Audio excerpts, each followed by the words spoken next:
آج جو ہم نشست کرنے جا رہے ہیں اور جو اس سے آگے نشستیں آئیں گی، یہ نشستیں ہم الصلاۃ پر اس حوالے سے کرنے جا رہے ہیں کہ وہ لوگ جن کا دعویٰ یہ ہے کہ قرآن میں اللہ نے نماز ہی کو الصلاۃ کہا ہے، اور اس کی دلیل یہ پیش کرتے ہیں کہ قرآن میں یہ کہا گیا ہے کہ نماز سے پہلے وضو کا حکم دیا گیا، یا پھر نماز سے پہلے غسل اور تیمم کا حکم دیا گیا۔ یعنی ان لوگوں کا کہنا یہ ہے کہ قرآن میں اللہ نے کہا کہ الصلاۃ قائم کرنے سے پہلے تم نے کیا کرنا ہے، الصلاۃ سے پہلے تم نے اگر غسل کی جو ہے وہ حاجت ہے تو غسل کرنا ہے پانی سے، یا پھر جو ہے اگر پانی نہ ملے تو تم نے تیمم کرنا ہے۔ اس کے علاوہ پھر جو ہے وہ اور آیات ہیں، ان کو سامنے رکھتے ہوئے کہتے ہیں جی جناب قرآن میں اللہ نے کہا ہے کہ نماز کو ہی اللہ نے قرآن میں الصلاۃ کہا ہے، اس کی دلیل یہ ہے کہ اللہ نے قرآن میں کہا ہے کہ الصلاۃ کے اس وقت تک تم نے قریب نہیں جانا جب تک کہ تم جو ہے وہ وضو نہیں کر لیتے، اور جسے وضو کہتے ہیں وہ سارا سامنے آ جائے گا۔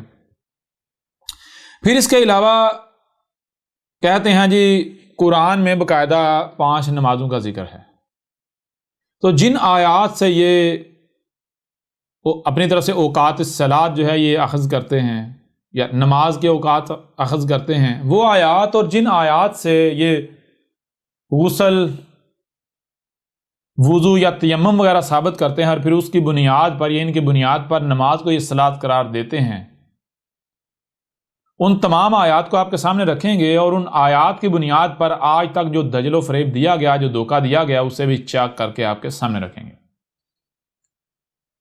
لہٰذا بڑھتے ہیں ان میں سے سب سے پہلی آیت کی طرف۔ سب سے پہلی جو آیت ہے وہ ہے سورہ النساء، اس کی آیت نمبر ہے 43۔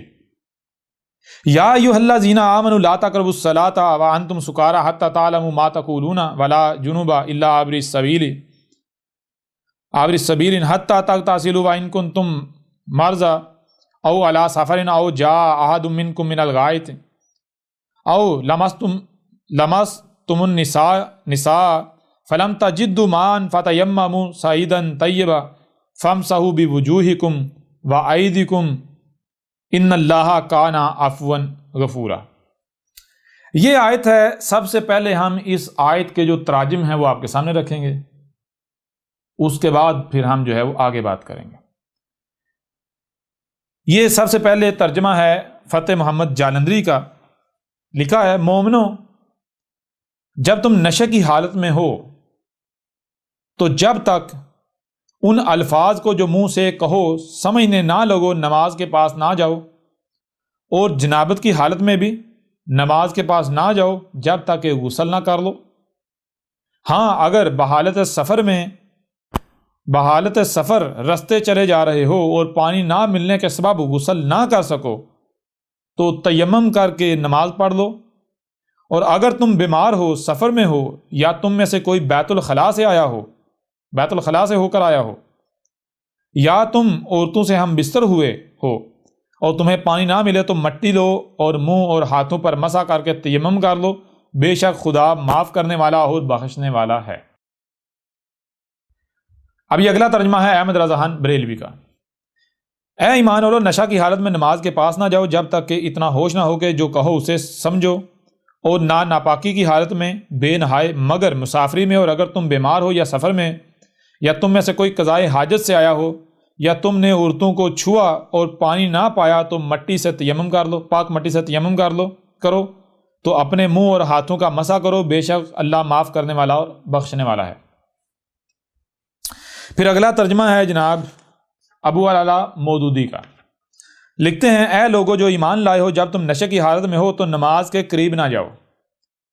نماز اس وقت پڑھنی چاہیے جب تم جانو کہ کیا کہہ رہے ہو، اور اسی طرح جنابت کی حالت میں بھی نماز کے قریب نہ جاؤ جب تک کہ غسل نہ کر لو، الا یہ کہ راستہ سے گزرتے ہو، اور اگر کبھی ایسا ہو کہ تم بیمار ہو یا سفر میں ہو، یا تم میں سے کوئی شخص رفع حاجت کر کے آئے، یا تم نے عورتوں سے لمس کیا ہو اور پھر پانی نہ ملے تو پاک مٹی سے کام لو اور اس سے اپنے چہروں اور ہاتھوں پر مسح کر لو، بے شک اللہ نرمی سے کام لینے والا اور بخشنے والا ہے۔ اچھا، یہ سورہ نساء کی آیت نمبر 43 ہے، جس کا 3 شخصیات کا جو ترجمہ ہے وہ ہم نے آپ کے سامنے رکھا ہے، جس میں جو مترجمین ہیں ان کا کہنا کیا ہے؟ ان کا کہنا یہ ہے جناب، اللہ یہ کہہ رہا ہے کہ اے ایمان والو، جب تم نشے کی حالت میں ہو تو اس وقت تک تم نے نماز کے قریب نہیں جانا جب تک کہ تمہیں اتنی ہوش نہ آ جائے کہ جو تم بات کر رہے ہو تم اسے سمجھنے لگو. یعنی جب تمہیں اتنی ہوش آ جائے کہ جو بات تم کر رہے ہو تمہیں علم ہو، تمہیں پتہ ہو کہ تم کیا کر رہے ہو، کیا بول رہے ہو، تو پھر تم نماز کے قریب جاؤ، پھر نماز پڑھو. پھر اس کے علاوہ کہتے ہیں کہ اگر تم جو ہے وہ تمہیں غسل کی ضرورت ہے تو پھر غسل کر دو، اگر تم جو ہے وہ بغیر غسل کے نماز کے قریب نہیں جانا. اور اگر تم جو ہے وہ حالت سفر میں ہو یا مریض ہو، کوئی بیماری تمہیں لگی ہوئی ہے، بیمار ہو تم، یا پھر تم رفع حاجت یعنی پخانہ پیشاب وغیرہ کر کے آئے ہو اور پانی نہ ملے، تو پھر کیا کر لو؟ پھر پاک مٹی لو اور اسے اپنے ہاتھوں اور چہروں پر مل لو. اچھا، اس سے اللہ تمہیں معاف کر دے گا، اللہ تمہیں بخش دے گا. یہ جو آیت ہے اس کے جو تراجم ہیں، اس کے تراجم کی بنیاد پر ایک تو غسل اخذ کیا گیا، دوسرا یہ جو تیمم ہے یہ نکالا گیا، تیسرا جو ہے وہ جو سفر اور یہ جو کچھ کرتے ہیں یہ سارا کچھ اخذ کیا گیا. یہاں سوال یہ پیدا ہوتا ہے کہ کیا آیت میں یہی کہا گیا؟ سب سے پہلی بات، سب سے پہلا نقطہ، قرآن کیا ہے؟ قرآن متشابہن ہے. قرآن کیا ہے؟ قرآن متشابہن ہے. مطلب کیا ہے؟ جو سامنے نظر آ رہا ہے یہ حقیقت نہیں. حقیقت کیا؟ اس کا علم اللہ نے 100% چھپا دیا. تو علم کس کے پاس ہے؟ علم اللہ کے پاس ہے. اللہ کے علاوہ کسی کے پاس علم نہیں ہے. اب اگر جو ظاہر نظر آ رہا ہے اسے ہی کوئی حق سمجھ لیتا ہے تو وہ گمراہ ہو جائے گا. اس وقت تک آپ اسے نہیں مان سکتے، اسے نہیں سمجھ سکتے جب تک کہ جو باطن ہے، جو چھپا ہوا ہے، جو غیب ہے وہ سامنے نہیں آ جاتا. ٹھیک ہے جی؟ تو یہ جن لوگوں نے تراجم کیے، کیا میں آپ سے سوال کروں تو کیا انہوں نے جو غیب ہے، جو چھپا ہوا ہے، جو دوسرا پہلے جو باطن ہے اسے سامنے رکھ کے تراجم کیے؟ پہلی بات. جواب کیا ہے؟ نہیں جناب، اس کا تو پتہ ہی نہیں، باطن کا تو کسی کو علم نہیں. یہ تو واحد احمد عیسیٰ ہے جس نے آ کر واضح کیا کہ ہر چیز اس کا جوڑا ہے، صرف ظاہر نہیں ہے، ظاہر کی بجائے باطن بھی ہوتا ہے. اس وقت تک بات نہیں مانی جب تک کہ باطن نہیں، بغیر غیب بات نہیں ماننی، بغیر غیب کچھ نہیں کرنا، غیب کے ساتھ کرنا جو بھی کرنا ہے. یہ تو احمد عیسیٰ نے واضح کیا. پہلی بات تو یہ ہے کہ یہ اس بنیاد پر ان کا جو ترجمہ ہے اس کے پر خچے اڑ جاتے ہیں، ان کا ترجمہ شیطان کا کلام ثابت ہو جاتا ہے. آگے بڑھیں. دوسری بات، جب یہ قرآن متشابہن ہے، جو ظاہر ہے یہ حقیقت نہیں، حقیقت کیا؟ اس کے علم اللہ نے 100% چھپا دیا، اللہ کے علاوہ کسی کے پاس علم نہیں ہے. تو پھر میں آپ سے سوال کرتا ہوں، انہوں نے جو تراجم کیے یا تفاسیر کی، کیا انہوں نے وہ اللہ سے علم حاصل کر کے تراجم و تفاسیر کیے؟ اگر تو یہ کہتے ہیں ہاں جی ہم نے اللہ سے علم حاصل کر کے جو ہے وہ تراجم و تفاسیر کی ہیں، تو پھر ہم سوال کریں گے اللہ تو یہ کہہ رہا ہے کہ اس وقت کوئی آیت بیان ہی نہیں ہو سکتی جب تک وہ ایونٹ، وہ حادثہ ہو ہی نہیں سکتا. تو تم جن آیات کو بیان کرنے کے دعوے دار ہو، پہلے یہ تو ثابت کرنا یہ ایونٹ ہو گئے، ہو رہے ہیں، اس وقت ایونٹ ہو رہے ہیں. جب ایونٹ ہوتا ہے، جب حادثہ ہوتا ہے، اس وقت اس ایونٹ، اس حادثے پر جو مبنی آیات ہوتی ہیں وہ آیات بیان ہوتی ہیں، اس وقت کے لوگوں کو یاد دلاتی ہیں. پورا قرآن دنیا کی کوئی طاقت سوائے اللہ کے، دنیا کی کوئی طاقت بیان نہیں کر سکتی اللہ کے علاوہ. اللہ کا جو رسول ہے، جو تب آتا ہے جب ضلال مبین ہوتی ہیں، اس کے علاوہ کوئی قرآن کو بیان نہیں کر سکتا، قرآن کی تفسیر نہیں کر سکتا. قرآن نے جب بیان ہونا تھا، قرآن کے نزول سے لے کر سات کے قیام تک کے دوران جو اتنا وقت ہے، اس سارے کے دوران بیان ہونا تھا. تم نے اس کا ترجمہ و تفسیر کیسے کر لیے؟ راتوں رات بیٹھ کے کیسے کر لیے؟ تمہارا تو عمل بتا رہا ہے تم نے اللہ سے علم لیا ہی نہیں. اور پھر کون سا مولوی ہے جو یہ کہے، یہ دعویٰ کرے؟ کون سا مفسر ہے، کون سا محدث ہے، کون سا مترجم ہے جو جس کا یہ دعویٰ ہو گئی بھائی میں اللہ کا بھیجا ہوا ہوں، میں اللہ کا نمائندہ ہوں؟ ہر کوئی کہتا ہے نا وہ تو دروازے بند ہے. تو جب تم نے وہ دروازہ بند کیا ہوا ہے، تم کہتے ہو اب اللہ نے کلام کرنا ہی بند کر دیا، اللہ گونگا ہو گیا، تو پھر تمہیں اللہ نے کیسے بتا دیا؟ اللہ نے نہیں بتایا، تم بندر ہو، تم نے جو سنا، جو دیکھا اسی کو آگے کاپی کر رہے ہو. آپ تینوں ترجمے دیکھ لیں، باقی بھی اتنا ترجمے دیکھ لیں، آپ کو پتا چلے گا سب نے ایک دوسرے کو کاپی کیا ہوا ہے. تو کاپی کون کرتا ہے؟ بندر. نقل کون کرتا ہے؟ بندر. نے کبھی غور کیا تھا؟ نہیں کیا تھا۔ اس بنیاد پر بھی ان کے تراجم و تفاسیر جو ہے ان کا لبادہ چاک ہو جاتا ہے۔ پھر اس کے علاوہ اللہ کا اتارا ہوا کیا ہے؟ یہ جو تراجم، اگر کوئی کہتا ہے یہ تراجم قرآن ہے، تو اللہ نے کیا کہا تھا؟ اللہ نے کہا اللہ نزل احسن الحدیث کتابا متشابہا مثانی۔ تو اللہ نے بتایا اللہ نے کیا تھا؟ اللہ نے جو اتارا تھا جان لو احسن الحدیث ہے، وہ جب اتارا تھا تب سے لے کر جب تک احساس نہیں ہے تب تک کے دوران کی تاریخ ہے، ذکر ہے، احسن تاریخ ہے، نمبر 1۔ نمبر 2 کتاباً ایک ہی کتاب، نمبر 3 متشابہ، نمبر 4 مثانی، آپس میں ربط ہے، جیسے ایک کے بعد 2 کے بعد 3 کے بعد 4 کے بعد 5 کے بعد 6۔ تو جتنے بھی تراجم تفاسیر ہیں ان کو احسن الحدیث ثابت کرو، ان کو کتاباً ثابت کرو، ان کو متشابہاً ثابت کرو، ان کو مثانی ثابت کرو، تو کوئی ایک بھی ترجمہ، کوئی ایک بھی تفسیر نہ ہی احسن الحدیث ثابت ہوتا ہے، نہ ہی کتاباً ثابت ہوتا ہے، نہ ہی متشابہاً ثابت ہوتا ہے، نہ ہی مثانی ثابت ہوتا ہے۔ اللہ کہہ رہا ہے میں نے جو اتارا تھا کیا تھا؟ احسن الحدیث کتاباً متشابہاً مثانی۔ تو یہ جو ہے نہ کتاباً نہ احسن الحدیث ثابت ہو رہا ہے، احسن الحدیث تو چھوڑے اعلی حدیث ثابت نہیں ہو رہا، اعلی حدیث تو چھوڑے حدیث ثابت نہیں ہو رہا، جو الحدیث ثابت نہیں ہو رہا، احسن حدیث ثابت نہیں ہو رہا، جو کتاباً ثابت نہیں ہو رہا، جو متشابہاً ثابت نہیں ہو رہا، جو مثانی ثابت نہیں ہو رہا، وہ اللہ کا اتارا ہوا کیسے ہو سکتا ہے؟ اب اگر کوئی اس کے پیچھے چلے گا، اس سے ہدایت کے نام پر جو کچھ کرے گا تو وہ ہدایت پائے گا یا گمراہ ہوگا؟ اس کی رہنمائی اللہ کر رہا ہوگا یا وہ شیاطین کے پیچھے چل رہا ہوگا، مجرمین کے پیچھے چل رہا ہوگا، اپنے آباء و اجداد کے پیچھے چل رہا ہوگا؟ حقیقت آپ کے سامنے، یوں اس لحاظ سے بھی ان کے تراجم تفاسیر کے پرخچے اڑا دیے جی۔ پھر اس کے علاوہ مزید آگے بڑھیں، بھائی قرآن میں کیا ہے؟ کیا قرآن میں آیات ہیں یا بینات ہیں؟ دنیا کے ہر ملاٹے سے پوچھ لیں، ہر کوئی کہتا ہے قرآن میں آیات ہیں۔ آیات، آیت کی جمع آیت کسے کہتے ہیں؟ آیت کہتا ہے پوری شے کا چھپے ہوئے ہونا، پوری بات کا چھپے ہوئے ہونا، اس کا چھوٹا سا حصہ، چھوٹا سا پہلو سامنے ہونا، وہ جو چھوٹا سا حصہ، چھوٹا سا پہلو سامنے ہوتا ہے اسے کہتے ہیں آیت۔ تو جو سامنے ہوتا ہے وہ مکمل نہیں ہوتی، وہ مکمل بات نہیں ہوتی، مکمل شے نہیں ہوتی، وہ شے کا چھوٹا سا تھوڑا سا حصہ ہوتا ہے۔ اب جو تھوڑا سا سامنے ہوتا ہے اگر کوئی اسے ہی اصل اور مکمل سمجھ لے گا تو وہ ہدایت پائے گا یا گمراہ ہوگا؟ آپ خود بتا دیں۔ تو جب قرآن میں آیات ہیں تو آیات کو بیان کیا جاتا ہے، نہ کہ آیات کے تراجم کیے جاتے ہیں۔ آیت کا ترجمہ ہو ہی نہیں سکتا، جنہوں نے تراجمہ کس بنیاد پر کر لیے؟ پھر اس کے علاوہ جب آیات کو بیان کیا جاتا ہے تو کوئی جتنے بھی تراجم و تفاسیر ہیں ثابت کریں کوئی ایک بھی آیت بیان کی گئی، یہ تو تراجم ہیں، تراجم ہیں، آیت تو کوئی بھی بیان نہیں کی گئی، یہ تو جو اوپر لکھا ہوا ہے وہی انہوں نے نیچے ترجمہ کر دیا۔ تو جو آیت کو زبان سے تو آیت کہے، عمل سے آیت نہ مانے، جو زبان سے تو آیت کہے، عمل سے اسے بیان تسلیم کرے، تو کیا وہ ہدایت پا سکتا ہے؟ سوال ہی پیدا نہیں ہوتا۔ یوں اس پہلو سے بھی ان کا دجل، ان کا فریب چاک کر کے رکھ دیا۔ جتنے بھی تراجم ہیں، احمد عیسیٰ چیلنج کرتا ہے ہر اس ملاٹے کو، ہر اس شخص کو چیلنج کرتا ہے جو بھی یہ کہتا ہے کہ قرآن کے تراجم ٹھیک ہیں، تفاسیر ٹھیک ہیں، وہ تراجم تفاسیر سارے تو چھوڑے، کوئی ایک بھی ترجمہ وہ حق ثابت کر دے تو احمد عیسیٰ جو انعام کہے گا انعام دینے کو تیار ہے۔ احمد عیسیٰ اس کو 100 ارب ڈالر دینے کو تیار ہے۔ احمد عیسیٰ اس کے ساتھ جو سزا کہے گا وہ سزا بھگتنے کو بھی تیار ہے۔ آج میدان میں ہم نے آج سے 14 صدیاں قبل کیا کہا تھا؟ ہم نے کہا تھا، چیلنج کیا تھا کہ یا تو تم جو ہم نے اتارا ہے، جو ہم اتارتے ہیں خود کو اس کے آگے سرنڈر کر دو، اس کو اپنے آپ کو اس کے آگے جھکا دو۔ اگر اپنے آپ کو جھکاتے نہیں تو پھر جاؤ اس کی مسل لے آؤ، اس کی مسل لے کر آؤ۔ تو تم لوگوں نے خود کو قرآن کے آگے جھکایا یا پھر مسل لے کر آئے؟ تم لوگ مسل لے کر آئے۔ اگر تم لوگوں نے قرآن کو جھکایا ہوتا تو تم یہ حرکتیں نہ کرتے۔ کیوں؟ قرآن کو اللہ کے علاوہ بیان کر ہی نہیں سکتا، تم خود کو اللہ کے آگے جھکاتے، غور و فکر کرتے۔ تم لوگوں نے کیا کیا؟ تم لوگوں نے قرآن کی مسل گڑی۔ یہ جو تمہارے تراجم ہیں، تفاسیر ہیں، بخاریاں ہیں، یہ قرآن کی مسلیں ہیں۔ دنیا کی کوئی طاقت انہیں القرآن حاضر قرآن ثابت کر دے، جو انعام کہیں گے احمد عیسیٰ دینے کو تیار ہے۔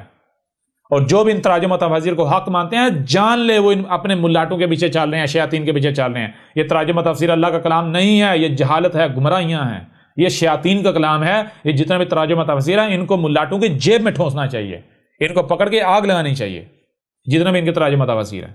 یہ رب کا کلام، اللہ کا کلام نہیں ہے، یہ ان مشرکین کا کلام ہے۔ انہوں نے اللہ کا ہمارا جو چیلنج تھا، ہمارا چیلنج قبول کرتے ہوئے انہوں نے مسلیں لائیں، مسل گڑی، ٹھیک ہے نا؟ یہ ہیں حقائق، یہ ہیں حقائق۔ قرآن کے آگے جھکانا کیا ہے؟ جو اللہ نے اتارا تھا اس کے آگے جھکانا کیا ہوتا ہے؟ اس کے آگے جھکانا یہ ہوتا ہے کہ اپنی میں مار یا اپنے آپ کو، اپنا وجود کلزم کر دیا جائے، میں ختم کر کے اپنے آپ کو جھکا دیا۔ ہاں جی بتاؤ کیا کہا جا رہا ہے، کیا کہہ رہے ہو؟ اپنی مرضی نہ کی جائے، اگر سامنے سے جو بات آ رہی ہے اگر وہ بات ایسی ہو جو آپ کو آپ کے لیے قابل تسلیم نہیں ہے تو پھر بھی آگے سے ضد نہیں کرنی بلکہ تحقیق کرنی ہے، غور و فکر کرنا ہے، اس کو نہیں بدلنا، اپنے آپ کو بدلنا ہے۔ قرآن آیا ان کو بدلنے کے لیے، لیکن انہوں نے کیا کیا؟ انہوں نے قرآن کو بدل دیا، ان لوگوں نے قرآن کو بدل دیا۔ ان لوگوں کا معاملہ کیا ہے؟ ان لوگوں کا معاملہ یہ ہے، ذرا غور کیجئے گا۔ میں آپ سے سوال کرتا ہوں، کیا یہ ملاٹے یہ قرآن سے ہدایت لینے جاتے ہیں یا پھر پہلے سے ان کے نظریات ہوتے ہیں، عقائد ہوتے ہیں جو نسل در نسل چلے آ رہے ہیں، ان عقائد و نظریات کو یہ سچا ثابت کرنے کے لیے قرآن کے اوپر تھوپتے ہیں؟ یہ اپنے آپ کو بدلتے ہیں یا قرآن کو بدلتے ہیں؟ آسان ہے سمجھنا، کوئی مشکل نہیں ہے۔ الصلاۃ کا حکم دیا گیا، قرآن میں الصلاۃ کا کہا گیا، تو کیا کرنا چاہیے تھا؟ خود کو قرآن کے آگے سرنڈر کرنا چاہیے تھا، ہمیں بتا الصلاۃ کیا ہے، ٹھیک ہے جی۔ لیکن انہوں نے کیا کیا؟ پہلے سے نماز چلی آ رہی ہے ان کے ہاں، آباء و اجداد سے جو چلا آ رہا ہے، انہوں نے اس کو سامنے رکھ کے اس کو نہیں بدلا، اپنے آپ کو نہیں بدلا، اپنے آپ کو نہیں بدلنا، جو اپنے عقائد ہیں، اپنے نظریات ہیں، ان کو نہیں بدلنا، اپنے آپ کو نہیں بدلنا، بلکہ اگر قرآن کی طرف جایا جاتا ہے تو قرآن کو بدلنے کے لیے جاتے ہیں۔ میں آپ سے سوال کرتا ہوں کہ اگر آپ قرآن کی طرف جاتے ہیں کیوں جائیں گے؟ دعویٰ کیا ہوگا؟ دعویٰ کرتے ہیں کہ ہم اپنے آپ کو بدلنے کی ہدایت کے لیے جا رہے ہیں۔ ہدایت کی ضرورت کسے ہوتی ہے؟ ہدایت کے لیے آپ کو پہلے اپنے آپ کو غلط تسلیم کرنا ہوگا، اپنے آپ کو باطل تسلیم کرنا ہوگا، آپ کو تسلیم کرنا ہوگا کہ اس سے پہلے میرے پاس، یعنی کہ مثال کو اگر آپ قرآن کی طرف جاتے ہیں تو قرآن میں کیا ہے؟ قرآن میں صلاۃ کا ذکر ہے، سب کچھ ہے یا نہیں ہے؟ تو چلو جو بھی اس قرآن کے اندر ہے آپ مانتے ہیں، جو قرآن کے اندر ہے اس کو جاننے کے لیے، اس کے حوالے سے قرآن سے رہنمائی لینے کے لیے جب آپ قرآن کی طرف جاتے ہیں تو اپنے دماغ کو خالی کر کے جانا چاہیے، ٹھیک ہے نا؟ خالی کر کے جانا چاہیے۔ اور اگر آپ خالی کر کے نہیں جاتے تو آپ کیا کرنے جا رہے ہیں؟ آپ لامحالہ طور پہ تو قرآن کو بدلیں گے، آپ قرآن سے ہدایت لینے تھوڑی جا رہے ہیں، آپ تو قرآن کو بدلنے جا رہے ہیں۔ اوکے، یہی نہیں کیا جاتا۔ پہلے سے عقائد و نظریات، یعنی یہ تو بھائی ہم تو پیدائشی ہیں ہی جنتی، ہم تو ہیں ہی جنتی۔ ہر فرقہ جو ہے، میں آپ سے سوال کرتا ہوں کہ ہر فرقہ جو عمل کر رہا ہے وہ اپنے عمل کو قرآن سے ثابت کرتا ہے، وہ کہتا ہے یہ عمل قرآن میں ہے، قرآن میں اللہ نے ایسا کہا ہے۔ او بھائی یہ کیسا قرآن ہے جو کہہ رہا ہے بریلوی جو کہہ رہا ہے وہ بھی ٹھیک ہے، اہل حدیث جو کر رہا ہے وہ بھی ٹھیک ہے، جو دیوبندی کر رہا ہے وہ بھی ٹھیک ہے، جو حیاتی کر رہا ہے وہ بھی ٹھیک ہے، جو مماتی کر رہا ہے وہ بھی ٹھیک ہے، جو صوفی کر رہا ہے وہ بھی ٹھیک ہے، حالانکہ سب مختلف کر رہے ہیں، سب آپس میں اختلاف کر رہے ہیں۔ کیا قرآن ایسا کہہ سکتا ہے؟ یہ قرآن ہوا، یہ مذاق ہوا؟ ہوتا کیا ہے؟ ہر فرقہ جو ان کے پاس ہوتا ہے یہ پہلے سے طے کیے ہوئے ہیں، ہم تو ہیں ہی ہدایت یافتہ۔ جب تم لوگ یہ طے کیے ہوئے ہم ہیں ہدایت یافتہ، تو پھر جب اپنے آپ کو ہدایت یافتہ ڈکلیئر کر کے قرآن کی طرف جاؤ گے تو کیا قرآن سے تمہیں کچھ ملے گا یا پھر قرآن کو کچھ تم دے کے آؤ گے؟ او بھائی لیتا وہ ہے جو فقیر ہو، جو سائل ہو، غنی نہیں لیتا۔ جو کہتا ہے میں غنی ہوں وہ دیتا ہے۔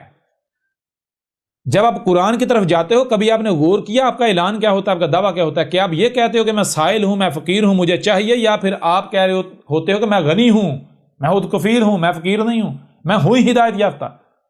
تو جب بھی آپ قرآن کو کھولتے ہیں، قرآن کی طرف جاتے ہیں، آپ کا دعویٰ کیا ہوتا ہے؟ کہ آپ یہ نہیں دعویٰ کرتے اپنے عمل سے کہ میں تو بھائی غنی ہوں، میں تو ہوں ہی ہدایت یافتہ؟ مجھے بتائیں وہ کون سا دن ہے جس دن آپ نے یہ اعلان کر کے اپنے آپ کو یہ کہہ کر قرآن کھولا کہ بھائی میں ایک پکا گمراہ ہوں، مجھے ہدایت کی ضرورت ہے، اس وجہ سے میں نے آ کے قرآن کو کھولا ہے؟ آپ اگر ڈاکٹر کے پاس جاتے ہیں کیوں جاتے ہیں؟ اگر آپ صحیح تندرست ہوں گے ڈاکٹر کے پاس جائیں گے، کلینک پہ جائیں گے؟ نہیں جائیں گے۔ اگر تندرست ہوں گے کلینک پہ جائیں گے تو ڈاکٹر کو کچھ دینے جائیں گے، اس سے لینے کچھ نہیں جائیں گے۔ آپ ڈاکٹر کے پاس جائیں گے تب جائیں گے جب آپ مریض ہوں گے، آپ اس کے محتاج ہوں گے۔ تو کیا یہاں جب آپ قرآن کی طرف جاتے ہیں کیا کبھی آپ محتاج بن کے گئے؟ کبھی آپ نے یہ اعلان کیا قرآن کے پاس ہے کیا؟ آپ مانتے ہیں، آپ کہتے ہیں جی قرآن کہتا ہے میں ہدایت دینے آیا ہوں، چلو ٹھیک ہے مان لیا قرآن کہتا ہے میں ہدایت دینا ہوں، چلو جی قرآن کا دعویٰ ہے نا ہدایت کا، آپ کہتے ہو، مانتے ہو نا؟ تو پہلی بات، اگر آپ ہدایت یافتہ ہو تو آپ کو قرآن کی طرف جانے کی ضرورت ہی نہیں ہے. ہدایت یافتہ ہو نا، کیوں؟ قرآن نے ہدایت دینی. جب ہدایت آپ کے پاس آلریڈی ہے تو قرآن آپ کو کیا دے گا؟ کچھ بھی نہیں دے سکتا. ہدایت تو آپ کے پاس آلریڈی ہے. اب اگر آپ قرآن کی طرف جاتے ہو تو دو ہی صورتیں ہیں، یا تو آپ ہدایت لینے جاؤ گے یا پھر آپ قرآن کو ہدایت دینے جاؤ گے. ٹھیک ہے نا؟ قرآن سے اب ہدایت لینے تب جاؤ گے جب آپ یہ ڈکلیئر کرو گے اپنے آپ کو کہ میں گمراہ ہوں، مجھے ہدایت کی ضرورت ہے. پھر اگر آپ قرآن کی طرف جاتے ہو تو پھر آپ ہدایت لینے جاؤ گے. اور اگر آپ پہلے سے یہ طے کیے ہوئے ہو، ڈکلیئر کیے ہوئے ہو کہ میں ہوں ہی ہدایت یافتہ، اور اس کے باوجود آپ قرآن کی طرف جاتے ہو، تو جان لو پھر آپ قرآن سے ہدایت لینے نہیں جاؤ گے بلکہ آپ قرآن کو بدلنے جا رہے ہو. آپ اپنے عقائد و نظریات کو قرآن کے اوپر تھوپنے جا رہے ہو، نصب کرنے جا رہے ہو. اور یہی آپ کے ملاٹوں نے کیا، یہی آپ کے آباء و اجداد نے کیا. جتنے بھی تراجم ہیں، جتنے بھی تفاسیر ہیں، اور جتنے تمہارے ملاٹے ہیں، وہ یہی تو کر رہے ہیں. قرآن ہی کو تو بدلا ہے تم لوگوں نے خود کو تھوڑے بدلا ہے. اب پریکٹیکل دیکھ لو. اگر تم لوگ کہتے ہو کہ ہم قرآن کے ماننے والے ہیں، قرآن کے ماننے والے ہیں، قرآن و سنت کے ماننے والے ہیں، تمہارے اندر اختلافات ہونے چاہیے، فساد ہونا چاہیے، آسمان و زمین میں فساد ہونا چاہیے. یہ قرآن کیا ہے؟ قرآن جیسے گاڑی ہوتی ہے، گاڑی کی جو ہے وہ ایک بک ہوتی ہے، اس کے اندر سارا اس گاڑی کے بارے میں ساری ہدایات لکھی ہوتی ہیں. اگر ان ہدایات کے اوپر عمل کیا جائے، ہدایات کے مطابق چلا جائے، تو گاڑی میں کوئی خرابی ہوگی؟ نہیں نہ آئے گی. اگر خرابی ہوگی بھی ٹھیک ہو جائے گی نا. تو بالکل اس طرح یہ جو قرآن ہے یہ کیا ہے؟ یہ گائیڈ بک ہے، یہ اس کائنات کی، آسمان و زمین کی. اگر تم اس کے مطابق چلتے ہو تو آسمان و زمین میں ایک رائی برابری خرابی ہو جائے، یہ کیسے ممکن ہے؟ کہاں لکھا ہے؟ ایسے ہو سکتا ہے؟ سوال ہی پیدا نہیں ہوتا. اور تم کہتے ہیں ہم جی قرآن کے مطابق چل رہے ہیں، دوسری طرف تمہارے فراڈ، دھوکے، خرابیاں، طوفان، سارا کچھ فساد ہی فساد. تو پھر قرآن جھوٹا ثابت ہو جاتا ہے. قرآن جو ہے یہ کائنات کی بک ثابت نہیں ہوتی، کتاب ثابت نہیں ہوتی کائنات کی. جی تم لوگ خود کو نہیں بدلتے، تم لوگ قرآن کو بدلتے ہو. تم لوگ خود کو بدلنے کے لیے قرآن کی طرف نہیں جاتے بلکہ تم لوگ قرآن کو بدلنے کے لیے قرآن کی طرف جاتے ہو. اور یہ احمد عیسیٰ نے ثابت کر دیا. دنیا کی کوئی طاقت اسے غلط ثابت کر کے دکھائے. ٹھیک ہے نا؟ یہ سارا کچھ، یہ نمازیں، یہ وضو، یہ سارا کچھ، یہ حج، یہ سارا کچھ محمد سے پہلے ہو رہا تھا. جانوروں کا قتل عام قربانی کے نام پر محمد سے پہلے سے ہو رہا تھا. ٹھیک ہے؟ اور جب رسول تھا بتا، جب ضلال مبین ہوتی ہیں، 100% گمراہیاں ہوتی ہیں، نور کی رائی کی ایک کرن بھی نہیں ہوتی، ہدایت کی ایک رائی بھی نہیں ہوتی.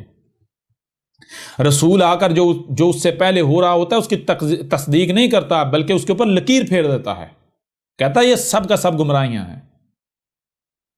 جب یہ سارا کچھ نمازیں، یہ سب کچھ محمد سے پہلے ہو رہا تھا، اور محمد آ کر کہے یہ نماز، یہ صلاۃ ہے، تو محمد رسول ہی ثابت نہیں ہوتا. تم تو اپنے اعمال سے محمد کو کذاب ڈکلیئر کرتے ہو. یہ تو تمہارا معاملہ ہے. پہلا اس حوالے سے آپ کے اوپر واضح ہو گیا کہ ان لوگوں نے قرآن کو بدلا. اس کے باوجود آئیں ایک دوسری طرف. مثال کے طور پر انہوں نے کہا یہ تراجم میں، یعنی کہ قرآن میں یہ لکھا ہوا ہے، قرآن میں غسل ہے، قرآن میں وضو ہے، قرآن میں تیمم ہے، یہ جو کچھ کر رہے ہیں جی، اس کی وجہ سے قرآن میں نماز ثابت ہو جاتی ہے. ٹھیک ہے، مان لیتے ہیں اگلے لمحے کے لیے، مان لیتے. لیکن کس بنیاد پر مان لیں؟ کیا تم اللہ ہو، ہمارے خالق و مالک ہو؟ نہیں نا. تو پھر تمہاری بات کیوں مان لیں؟ بات تو خالق و مالک کی مانی جائے گی. پھر اس کے علاوہ کیا تم خالق و مالک کے نمائندے ہو؟ کیوں؟ جو خالق و مالک کا نمائندہ ہو، بات تو اس کی مانی جائے گی، کیونکہ وہ تو خالق کی بات کرے گا. تم کہتے ہیں ہم وہ بھی نہیں ہیں، تو پھر بھی تمہاری بات ہم کیوں مان لیں؟ پھر بھی اگر تمہاری بات ہم مانیں تو پھر تو تمہیں ہم خالق و مالک کے مقابلے پر شریک تسلیم کر رہے ہیں، اس کے مقابلے پر کھڑا کر رہے ہیں. ہاں، تیسری صورت کیا ہے تمہاری بات مانی جانے کی؟ وہ کیا ہے؟ جو تم بات کرتے ہو اس بات کو حق ثابت کرو، اس بات کو خالق و مالک کی بات ثابت کرو. اگر تم ثابت نہیں کرتے تمہاری بات کو نہیں مانا جائے گا. اس کے باوجود اگر کوئی تمہاری بات کو مانتا ہے تو جان لیں اس شخص نے، ایسے بندے کو جس کے پیچھے وہ چل ہے، اس نے اللہ کے رب کے مقابلے اپنا رب بنا لیا، اللہ بنا لیا. ٹھیک ہے نا؟ اس سے بڑا کوئی مشرک ہو سکتا ہے؟ سوال ہی پیدا نہیں ہوتا، سوال ہی پیدا نہیں ہوتا. اب آئیں ایک اور پہلو کی طرف.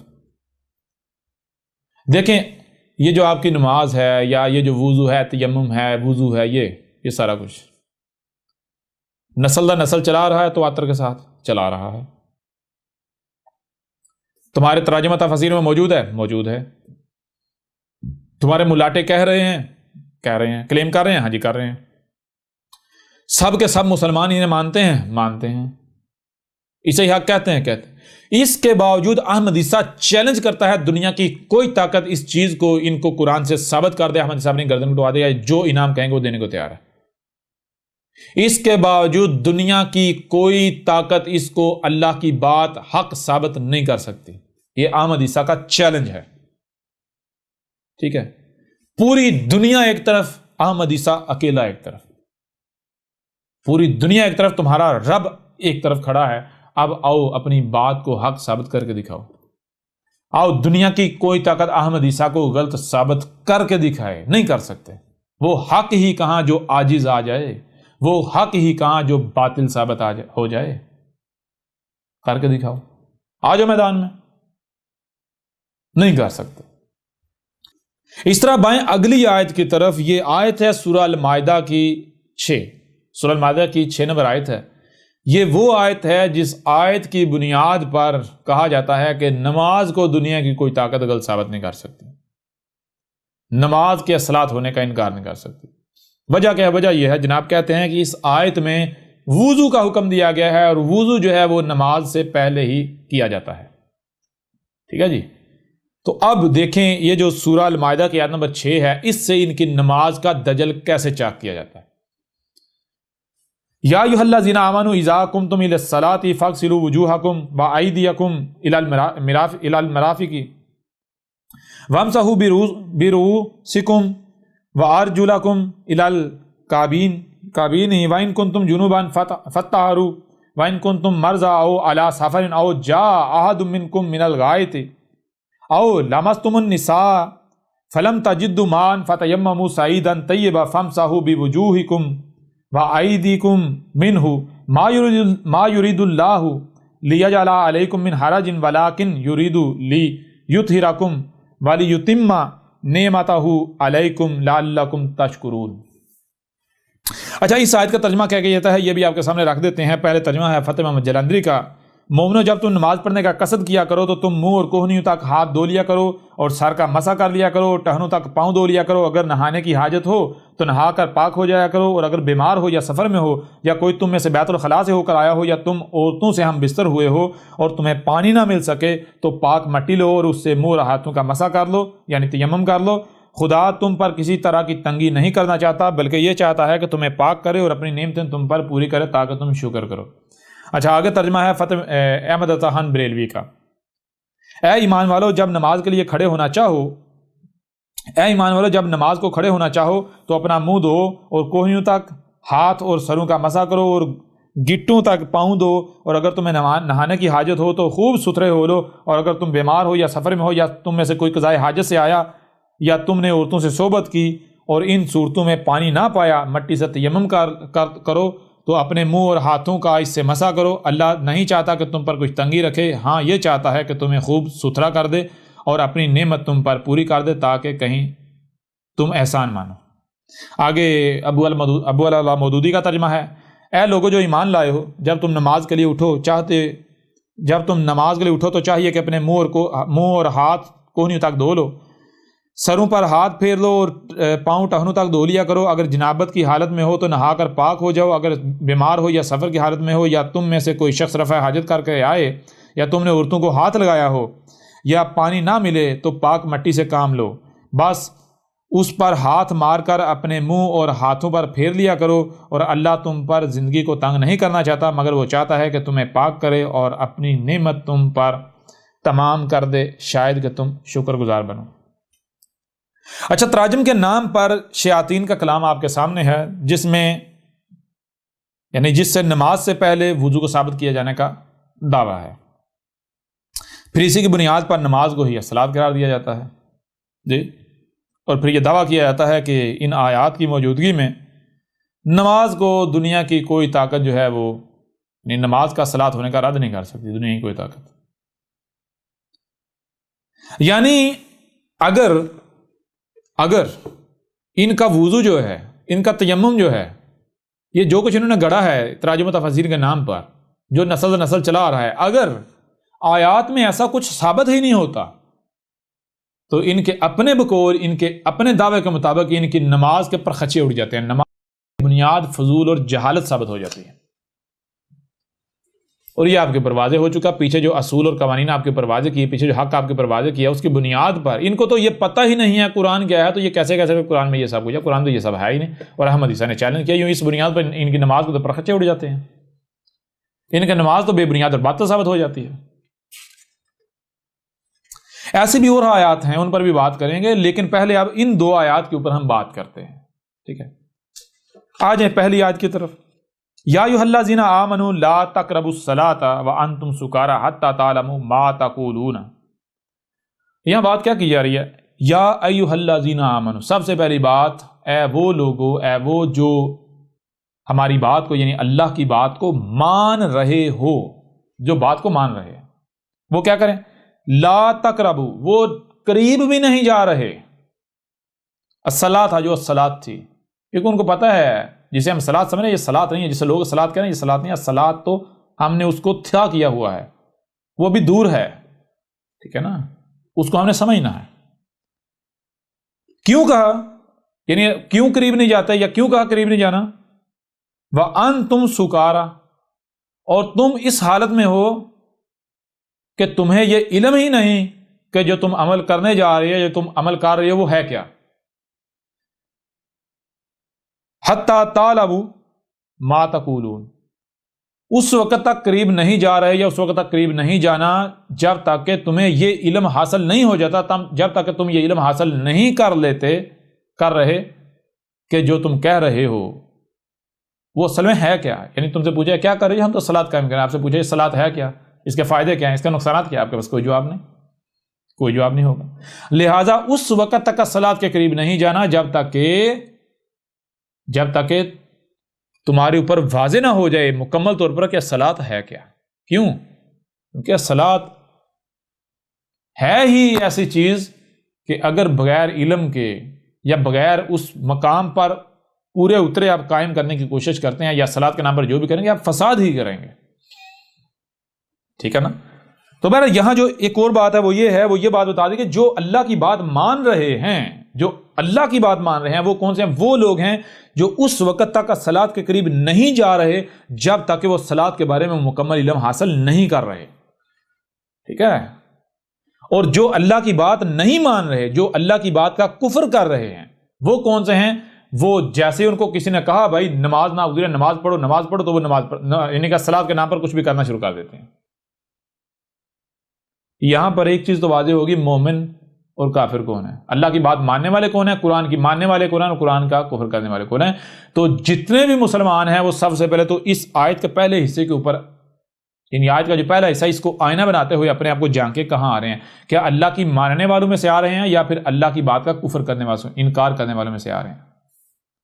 اگر تو آپ کے بڑے کہتے ہیں, آپ کا ملاٹا کہتا ہے, مولوی کہتا ہے جی یعنی کہ صلاۃ, یا آپ کو کہتا ہے نماز, بڑا پوچھتے ہیں نماز کیا ہوتی ہے, وہ کہتا ہے صلاۃ ہے, تو آپ پوچھتے ہو کہ بھائی یہ صلاۃ ہے کیا, یا آپ پہلے اس کے بارے میں جانتے ہو کہ صلاۃ ہے کیا. جب تک اس وقت تک صلاۃ کے آپ قریب نہیں جاتے جب تک آپ اس کے بارے میں مکمل جان نہیں لیتے, تو پھر تو ٹھیک ہے, آپ قرآن کی مان رہے ہو, اللہ کی مان رہے ہو. اور اگر آپ بغیر صلاۃ کو جانے, بغیر تحقیق کیے, بغیر غور و فکر کیے, جیسے کسی نے کہا صلاۃ کو, جس کو اس نے صلاۃ کہا وہ دگڑ دگڑ کرنا شروع کر دیا, تو پھر تو آپ اللہ کی بات کو, قرآن کی بات کو اپنے جوتے کی نوک پر رکھ رہے ہو.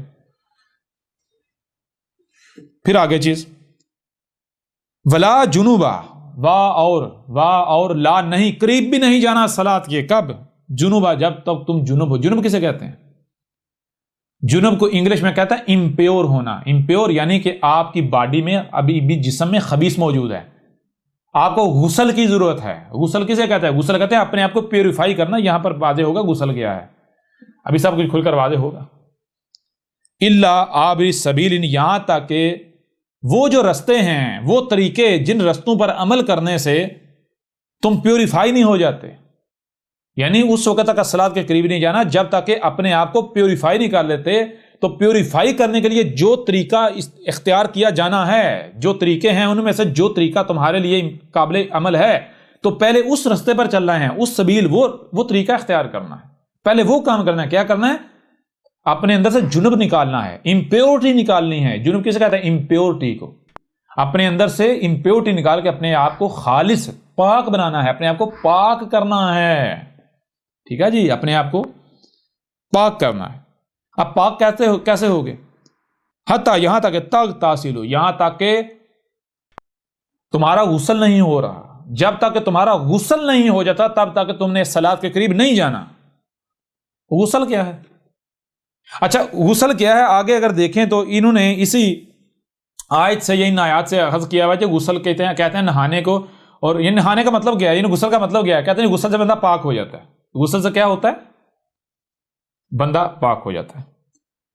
میں آپ سے سوال کرتا ہوں، ایک کتا ہے، یعنی اگر غسل اسے کہتے ہیں جناب آپ باتھ روم میں جائیں یا دریا میں یا نہر کے کنارے پر کھڑے ہو کے صابن لگائیں، کوچ کاچ کے پانی ڈال کے نہائیں یا پاک ہو گئے. کتے کو آپ پلید کہتے ہیں یا پاک کہتے ہیں؟ پلید کہتے ہیں نا. اچھا بتائیں کتے کو کتنی بار اس طرح دھونے سے پاک ہو جائے گا؟ کتا دھونے سے پاک ہو جائے گا؟ نہیں ہوگا.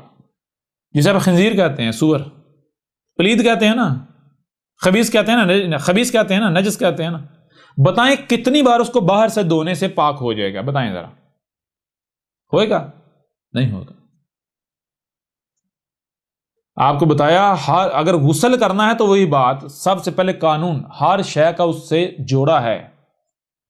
آپ ظاہر کا تو غسل کر رہے ہیں، کیا باطن کا آپ نے غسل کر لیا؟ کہیں ایسا تو نہیں کہ آپ ظاہر کے پیچھے چل رہے ہیں اور باطن کا آپ کو پتہ ہی نہیں ہے.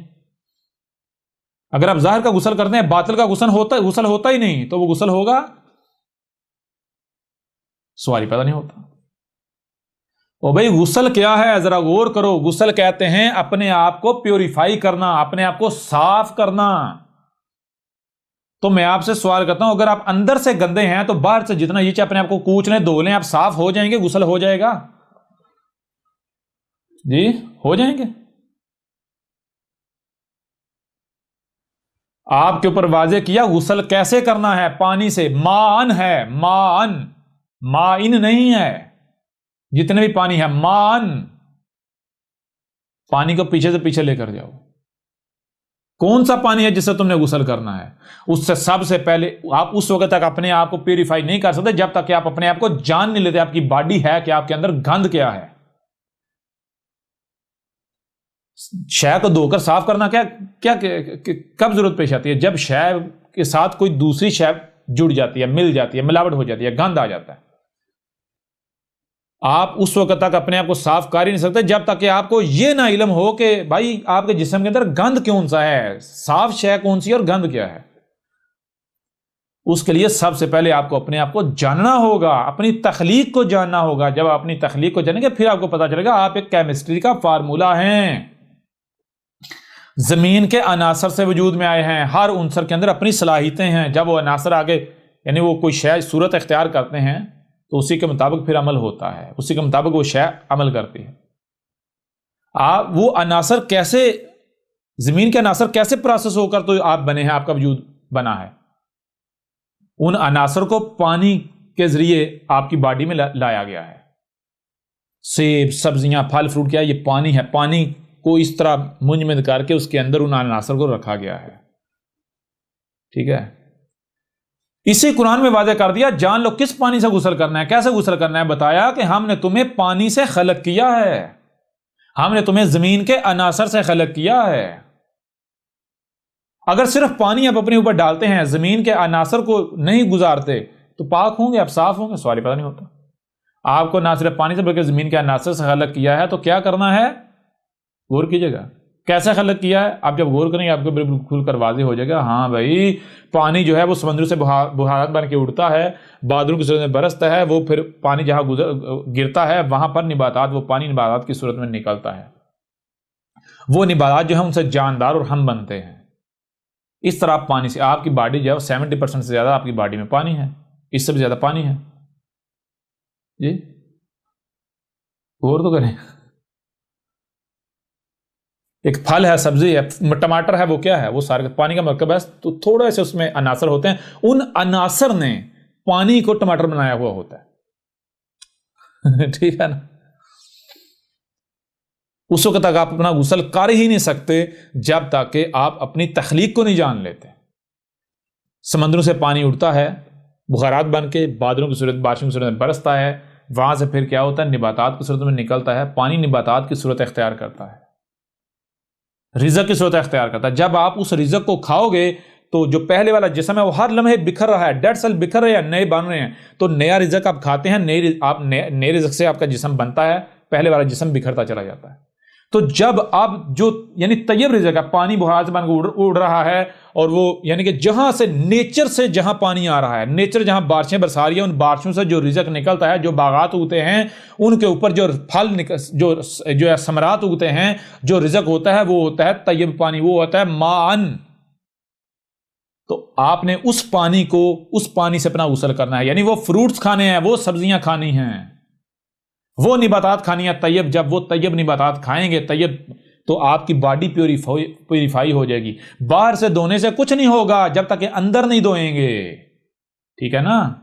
اگر آپ کو غسل کرنے کا کہا جا رہا ہے، غسل کا مطلب یہ ہے کہ آپ کی باڈی جو ہے وہ خبائث سے پاک ہو جائے، آپ کی باڈی کچھ بھی غلط کرنے سے پاک ہو جائے. غسل جو ہے اسی کو یہودی اور عیسائی بپتسمہ کہتے ہیں، اسی کو ہندو اشنان کہتے ہیں. ٹھیک ہے جی، اسی کو ہندو اشنان کہتے ہیں. کسی ہندو سے پوچھے وہ کیا کہتا ہے، یہ آپ کیا کہہ رہے ہیں جی گنگا میں جی اشنان کرنا؟ اشنان سے کیا ہوتا ہے؟ اشنان سے ویکتی جو ہے پاپ مکت ہو جاتا ہے.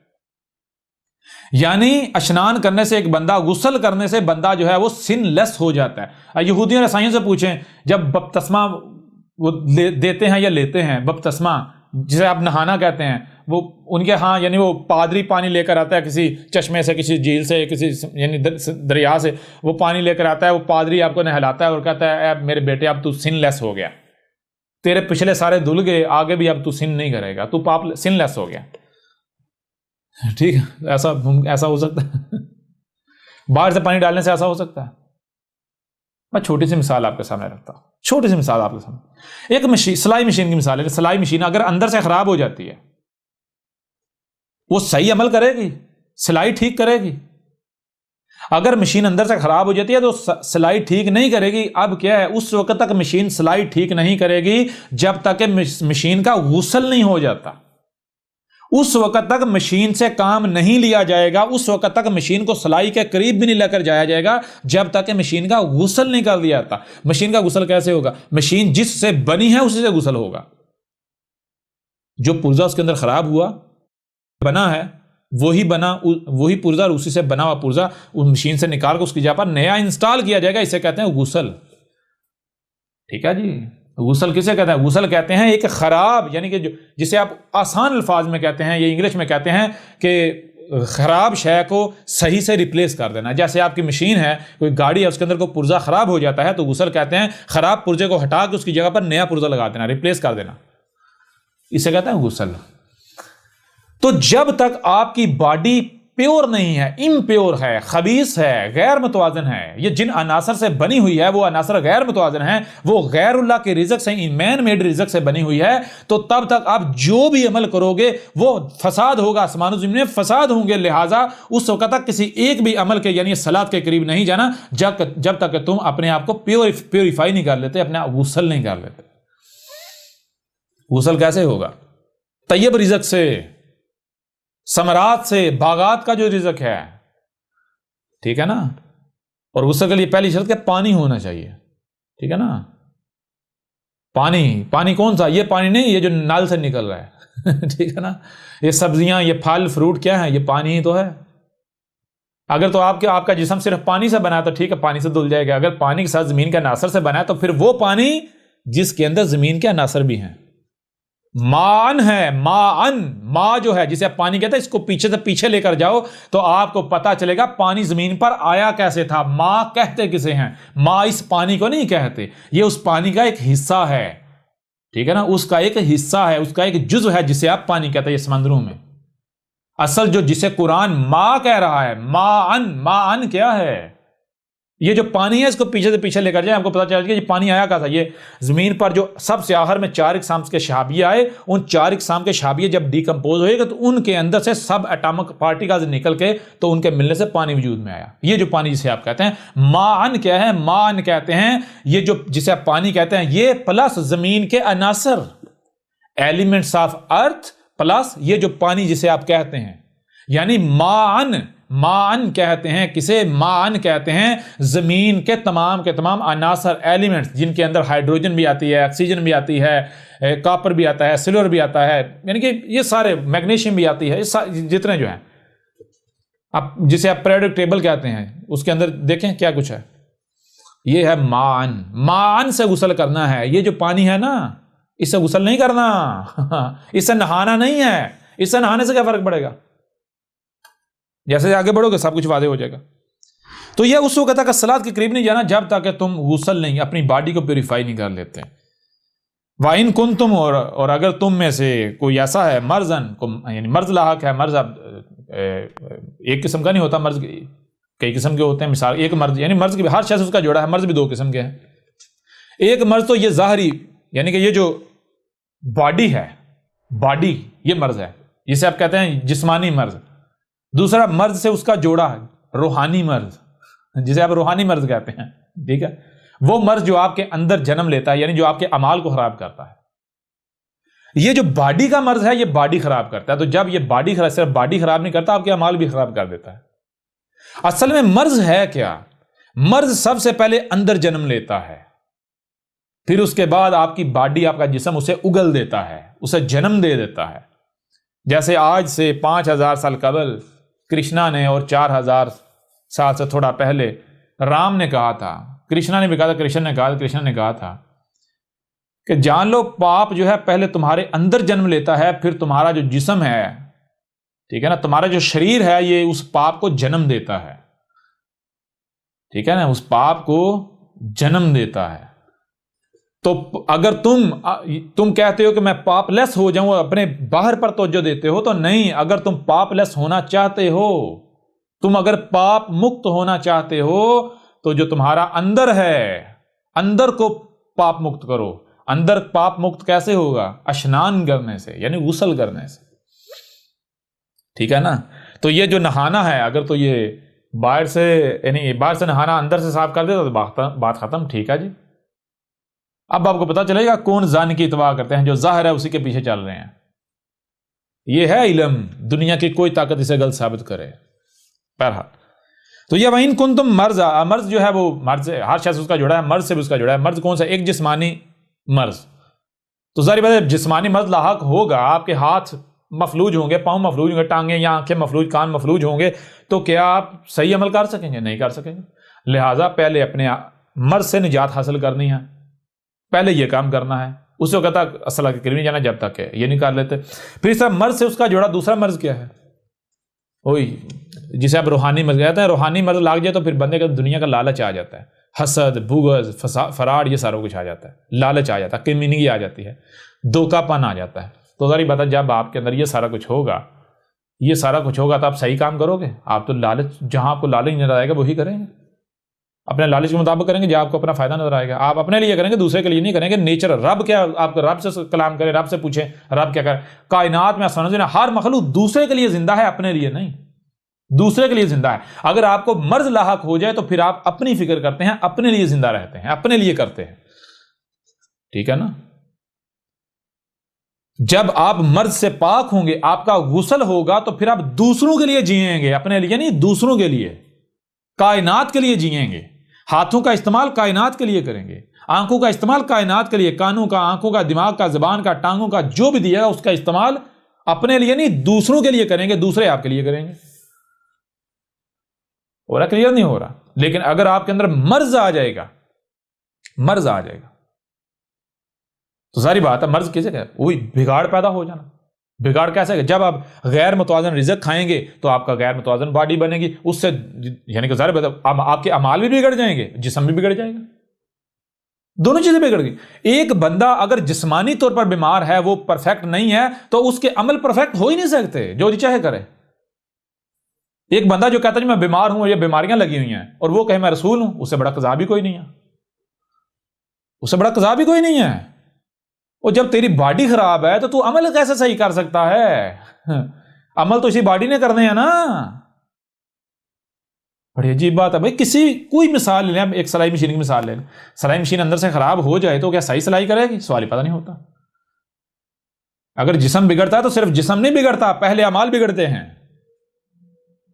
ٹھیک ہے جی. اب آگے بڑھیں تو یہ مرض دو طرح کا. اب دونوں طرح کا مرض چھٹکارا کیسے ملے گا, آرام کیسے آئے گا, آپ پیوریفائی کیسے ہوں گے, مرض سے نجات کیسے ملے گی؟ اندر والے مرض پہ فوکس کریں, بیرونی مرض پر فوکس نہ کریں. اگر بیرونی مرض پر فوکس کریں گے تو پھر ہلاکت کا سودا کریں گے. اندر والے مرض پر فوکس کریں. جب آپ اندر والے مرض پر فوکس کریں گے تو بیرونی مرض اسی سے جنم لے رہا ہے, یعنی پہلے جنم لیتا ہے آپ کے اندر مرض جنم لیتا ہے, پھر اسی سے آگے دوسرا مرض جنم لیتا ہے. یعنی کہ مرض سے اس کا ہر شے سے اس کا جوڑا ہے, ہر شے سے اس کا جوڑا ہے. تو مرض پہلے اندر جنم لیتا ہے, پھر اس مرض سے اس مرض کا جوڑا جنم لیتا ہے. تو اگر آپ جو اوپر والا مرض ہے اس کی اصلاح کی کوشش کریں گے تو وہ تو پھر نیچے سے نکلتا رہے گا, وہ تو نہیں رکے گا. بھائی جڑ کاٹنی ہے اندر والا مرض کیسے ختم ہوگا؟ اس کے لیے آپ جانو آپ بنے کس سے ہو, کیسے بنے ہو. آپ کو پتا چلے آپ ایک کیمسٹری کا فارمولا ہو, زمین کے جو عناصر ہیں ان سے وجود میں آئے ہو, تو آپ اندر والا جو مرض ہے وہ تب ہی ختم ہوگا جب آپ اپنا رزق ٹھیک کر لو گے, اپنی باڈی کو بالکل ویسا بنا لو گے جیسا رب نے بنایا ہے. آپ کا رب کو نا نیچر, اپنے آپ کو نیچر کے آگے سرنڈر کر دو.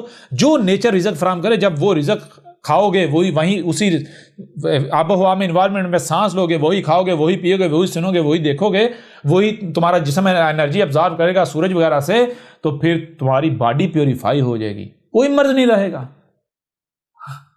تو جب تک تمہیں مرض ہے اصلاحات کے قریب نہیں جانا. پھر آگے او علی سافرین, او کیا ہے, اور علا پر سافر. اگر تم سفروں پر, یہاں سافرین ہے, جمع کا صیغہ ہے. پہلے ہر شخص اس کا جوڑا ہے, سفر ہے, سفر بھی ایک نہیں ہو سکتا, دو سفر. ایک سفر کون سا ہے؟ ایک سفر تو وہ ہے جیسے مثال کے طور پر آپ نے فزیکلی اس جسم کے ساتھ کہیں جانا ہے. یہ جو جسم کے ساتھ ادھر ادھر جانا ہے یہ تو ظاہری سفر ہے. سفر سے اس کا جوڑا دوسرا سفر کیا ہے, یا اور جو سفر ہیں وہ کون سے ہیں؟ مثال کے طور پر آپ گندے ہیں, آپ نے صاف ہونا ہے. صاف ہونا کیا ہے؟ منزل آپ کی.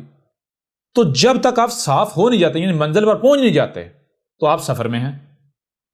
ٹھیک ہے نا. یعنی مثال کو آپ نے کوئی شے بنانی ہے, جب تک وہ آپ شے بنا نہیں لیتے, آپ اس کو بنانے کی کوشش کر رہے ہیں, تو آپ کیا ہیں؟ آپ سفر میں ہیں. لہذا منزل آپ کی کیا ہے؟ منزل آپ کی ہے اپنے آپ کو پیوریفائی کرنا, اپنا غسل کرنا. منزل کیا ہے؟ غسل کرنا, اپنے آپ کو پیوریفائی کرنا. تو پیوریفائی کرنے کے لیے آپ جب تک سفر میں ہیں آپ نے صلاۃ کے قریب نہیں جانا. جب تک آپ پیوریفائی ہو نہیں جاتے, آپ اپنی منزل جو غسل ہے اپنے آپ کو پیوریفائی کر نہیں لیتے, تب تک آپ نے الصلاۃ کے قریب نہیں جانا. یہ ہے سفر. یہ نہیں جو مولوی نے بنا دیا آپ سفر ہے, یہ نماز جو ہے وہ یہ کر دو اور وہ کر, نہیں, بالکل نہیں. پہلے جان لے سفر ہے کیا, ٹھیک ہے نا, پھر آپ کے اوپر واضح ہو جائے گا کہ یہاں کس سفر کا ذکر کیا جا رہا ہے. پہلا. اب آگے بڑھے. او جا احد منکم من الغائط, یا پھر تم میں سے اگر کوئی بھی اگر آتا ہے من الغائط, یعنی ایسی جگہ سے آتا ہے, ایسے مقام سے آتا ہے کہ جہاں پر خبیث رزق موجود ہے, گندی جگہ سے آتا ہے, جہاں پر کھانے پینے کو خبیث تھا, تو جب وہ آیا ہے تو آتا ہی وہ الصلاۃ قائم کرنا نہ شروع کر دے, بلکہ پہلے کیا کرے, پہلے وہ اپنے آپ کو پیوریفائی کرے, جب تک اپنے آپ کو پیوریفائی کر نہیں لیتا تب تک کیا کرنا ہے, تب تک الصلاۃ کے قریب نہیں جانا. پھر اس کے علاوہ او لمستم النساء, یعنی اگر تم پیوریفائی نہیں ہوگے تو پھر تمہارے اندر جو ہے وہ جنسیت پرستی بھی ہوگی. تو اگر جب تک تمہارے اندر یعنی کہ یہ نساء جو عورتیں ہیں ان کو چھونے, ان کی طرف رغبت ہے تمہارے اندر, یہ کیفیت پائی جاتی ہے عورتوں کو چھونے کی رغبت, ان عورتوں کو چھونے کا جو جذبات پائے جاتے ہیں, ٹھیک ہے نا, عورتوں کا لالچ تمہارے اندر ہے, عورت کا لالچ, تو تب تک بھی تم نے صلاۃ کے قریب نہیں جانا. تو اب آگے بڑھنے سے پہلے پیچھے تھوڑا سا آپ کے اوپر واضح کر دیں کہ یہ سارا کیوں کہا گیا, اس کی وجہ کیا ہے. آپ کے اوپر پیچھے یہ بات کھول کر واضح کر دی گئی کہ الصلاۃ کیا ہے, یہ کھول کر واضح کر دی گئی. اب ذرا غور کریں, جب زمین میں کسی کو مکن دیا جاتا ہے, اقتدار و اختیار دیا جاتا ہے, تو کیوں دیا جاتا ہے؟ تاکہ الصلاۃ قائم کی جائے. اب میں آپ سے پوچھتا ہوں, میں آپ سے سوال کرتا ہوں, اگر کسی ایسے شخص کو آپ یعنی عہدے پر بٹھا دیں گے, کوئی عہدہ دے دیں گے, کوئی ذمہ داری دے دیں گے, جس کے اندر کوئی لالچ ہے, جس کے اندر ابھی بھی عورتوں کا لالچ ہے, کوئی دنیاوی لالچ ہے, یہ یعنی کہ دنیاوی مال و متاع کا لالچ ہے, یہ ساری چیزیں ایسی کچھ بھی پایا جاتا ہے, تو کیا اس بندے کو عورت اس کی کمزوری نہیں ہے, دنیاوی مال و متاع اس کی کمزوری نہیں ہے؟ کیا جو الصلاۃ کے دشمن ہیں، جو دشمن ہیں معاشرے کے، کیا وہ اس کمزوری سے فائدہ نہیں اٹھائیں گے؟ وہ اس کے سکینڈلز کریٹ کر کے اسے استعمال نہیں کریں گے؟ کیا وہ جو شخص ہے وہ اس لالچ کی وجہ سے، اپنے عہدے سے، اپنی ذمہ داری سے جو ہے وہ خیانت نہیں کرے گا اس میں، اس امانت میں؟ جی، انصاف کرے گا؟ کوئی بھی اسے یعنی وہ پھر رشوت لے گا، معاشرے میں بگاڑ پیدا ہو جائے گا، الصلاۃ ضائع ہو جائے گی۔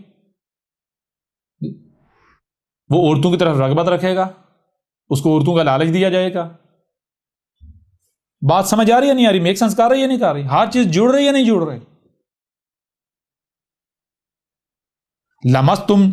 لمستم النساء کا مطلب کیا ہے کہ تم کو اگر عورتوں کو چھونے کی بیماری ہے، اگر پیچھے مرض آیا ہے، اگر تم میں سے کسی کو، اگر تمہیں عورتوں کو چھونے کا مرض لاحق ہے، عورتوں کی طرف رغبت رکھنے والے ہو، تو پھر پہلے اپنے آپ کو پیوریفائی کرو، تب تک الصلاۃ کے قریب نہیں جانا جب تک اپنے آپ کو پیوریفائی کر نہیں لیتے، اس بیماری سے نجات حاصل نہیں کر لیتے۔ اور جب طیب رزق آپ استعمال کر اپنے آپ کو پیوریفائی کر لیتے ہیں تو جنسی خواہشات آپ کے کنٹرول میں آ جاتی ہیں، ٹھیک ہے نا؟ پھر دنیا کا کوئی کسی قسم کا حسن جو ہے وہ آپ کے پر انداز نہیں ہو پاتا۔ بہرحال آگے بڑھیں۔ فلم تجدوا ماء پس لم نہیں تجدوا تم پا رہے ہو، یعنی کہ غسل کرنے کے لیے، اپنے آپ کو پیوریفائی کرنے کے لیے تم مان، یعنی کہ یہ جو طیب رزق ہے یہ نہیں مل رہا، یہ پانی اس طرح نہیں مل رہا، تو پھر کیا کرنا ہے؟ فتیمموا، فا پس تیمموا، تا جو کرنا ہے کیا کرنا ہے؟ یمموا، یم۔ کوئی بچہ ہے، بچہ جب چھوٹا ہوتا ہے، جب سیکھنا شروع کرتا ہے بولنا، اسے جب کھانا ہوتا ہے تو کھانے کو کیا کہتا ہے؟ یم نہیں کہتا۔ عربی پریکٹیکل کی زبان کو کہتے ہیں، پریکٹیکل کو کہتے ہیں۔ یم کسے کہتے ہیں؟ یم کہتے ہیں کھانے کو، جو چیز چبا کے کھائی جاتی ہے، ٹھیک ہے نا؟ چبا کے کھائی جانے والی۔ فتیمموا، پس کیا کرنا ہے؟ پھر یم کرنا ہے، یعنی کھانا ہے، چبا کے کھانے والی شے کیا؟ صعیدن طیبہ، صعیدن طیبہ۔ یہاں سے پھر یہ جو سعید کا ترجمہ مٹی لیتے ہیں، نہ مٹی نہیں، سعید کا ترجمہ مٹی کیسے ہوگا؟ سعید آپ کو بار بار کہا، جب آپ الکتاب پڑھیں گے تو الکتاب میں مکمل تفصیلات موجود ہیں، ایک ایک بات کھول کر واضح کر دی گئی۔ بہرحال سعید جو ہے وہ کسے کہتے ہیں، یہاں پر تھوڑا سا آپ کے اوپر کھول کر واضح کر دیں۔ سعید جو ہے وہ یہ دو طرح سے بنتا ہے، ایک یعنی کہ سواد پلس عین یہ دال، یعنی سواد پلس عید، اور دوسرا سید پلس عید، ٹھیک ہے جی؟ سواد کسے کہتے ہیں؟ شے کا اپنے مقام پر ہونا، عید جہاں پہلے تھے وہاں سے پھسل کے واپس آپ اسی مقام پر آ جائیں۔ تو سعید کے معنی کیا بنتے ہیں؟ سعید کے معنی بنتے ہیں وہ شے جو آپ کو واپس اپنے اصل مقام پر واپس لے آئے، جہاں سے آپ پھسل گئے۔ آپ کا اصل مقام کیا ہے؟ نیچر، فطرت۔ تو دیکھنا ہے کہ اگر تمہیں پانی میسر نہیں ہے، یعنی طیب اس طرح رزق میسر نہیں ہے، تو کیا ایسا رزق ہے کہ جو تمہیں واپس اس مقام پر لے آ سکتا ہے؟ پانی نہیں ہے، پانی یعنی نباتات نہیں ہے، ثمرات نہیں ہے، تو پھر پیچھے کیا بچتا ہے؟ پیچھے تو جاندار بچتے ہیں۔ جانداروں کو ایسے ہی کاٹ کے نہیں کھانا، کسی کو قتل نہیں کرنا، کسی جانور کو کاٹ نہیں کھانا۔ ایک صورت ہے، وہ صورت یہ ہے کہ اگر پانی یعنی کہ ثمرات نہیں مل رہے، ثمرات نہیں مل رہے،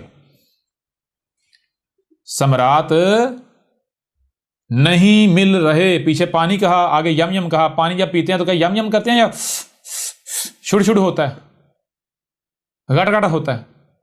یم چبا کر کھانے کو، پانی کے لیے پینے کا لفظ استعمال ہوتا ہے۔ تو یہاں یم کیوں آیا؟ یم وہی وہ پینے کی ضد، شرب کی ضد ہے، ٹھیک ہے نا؟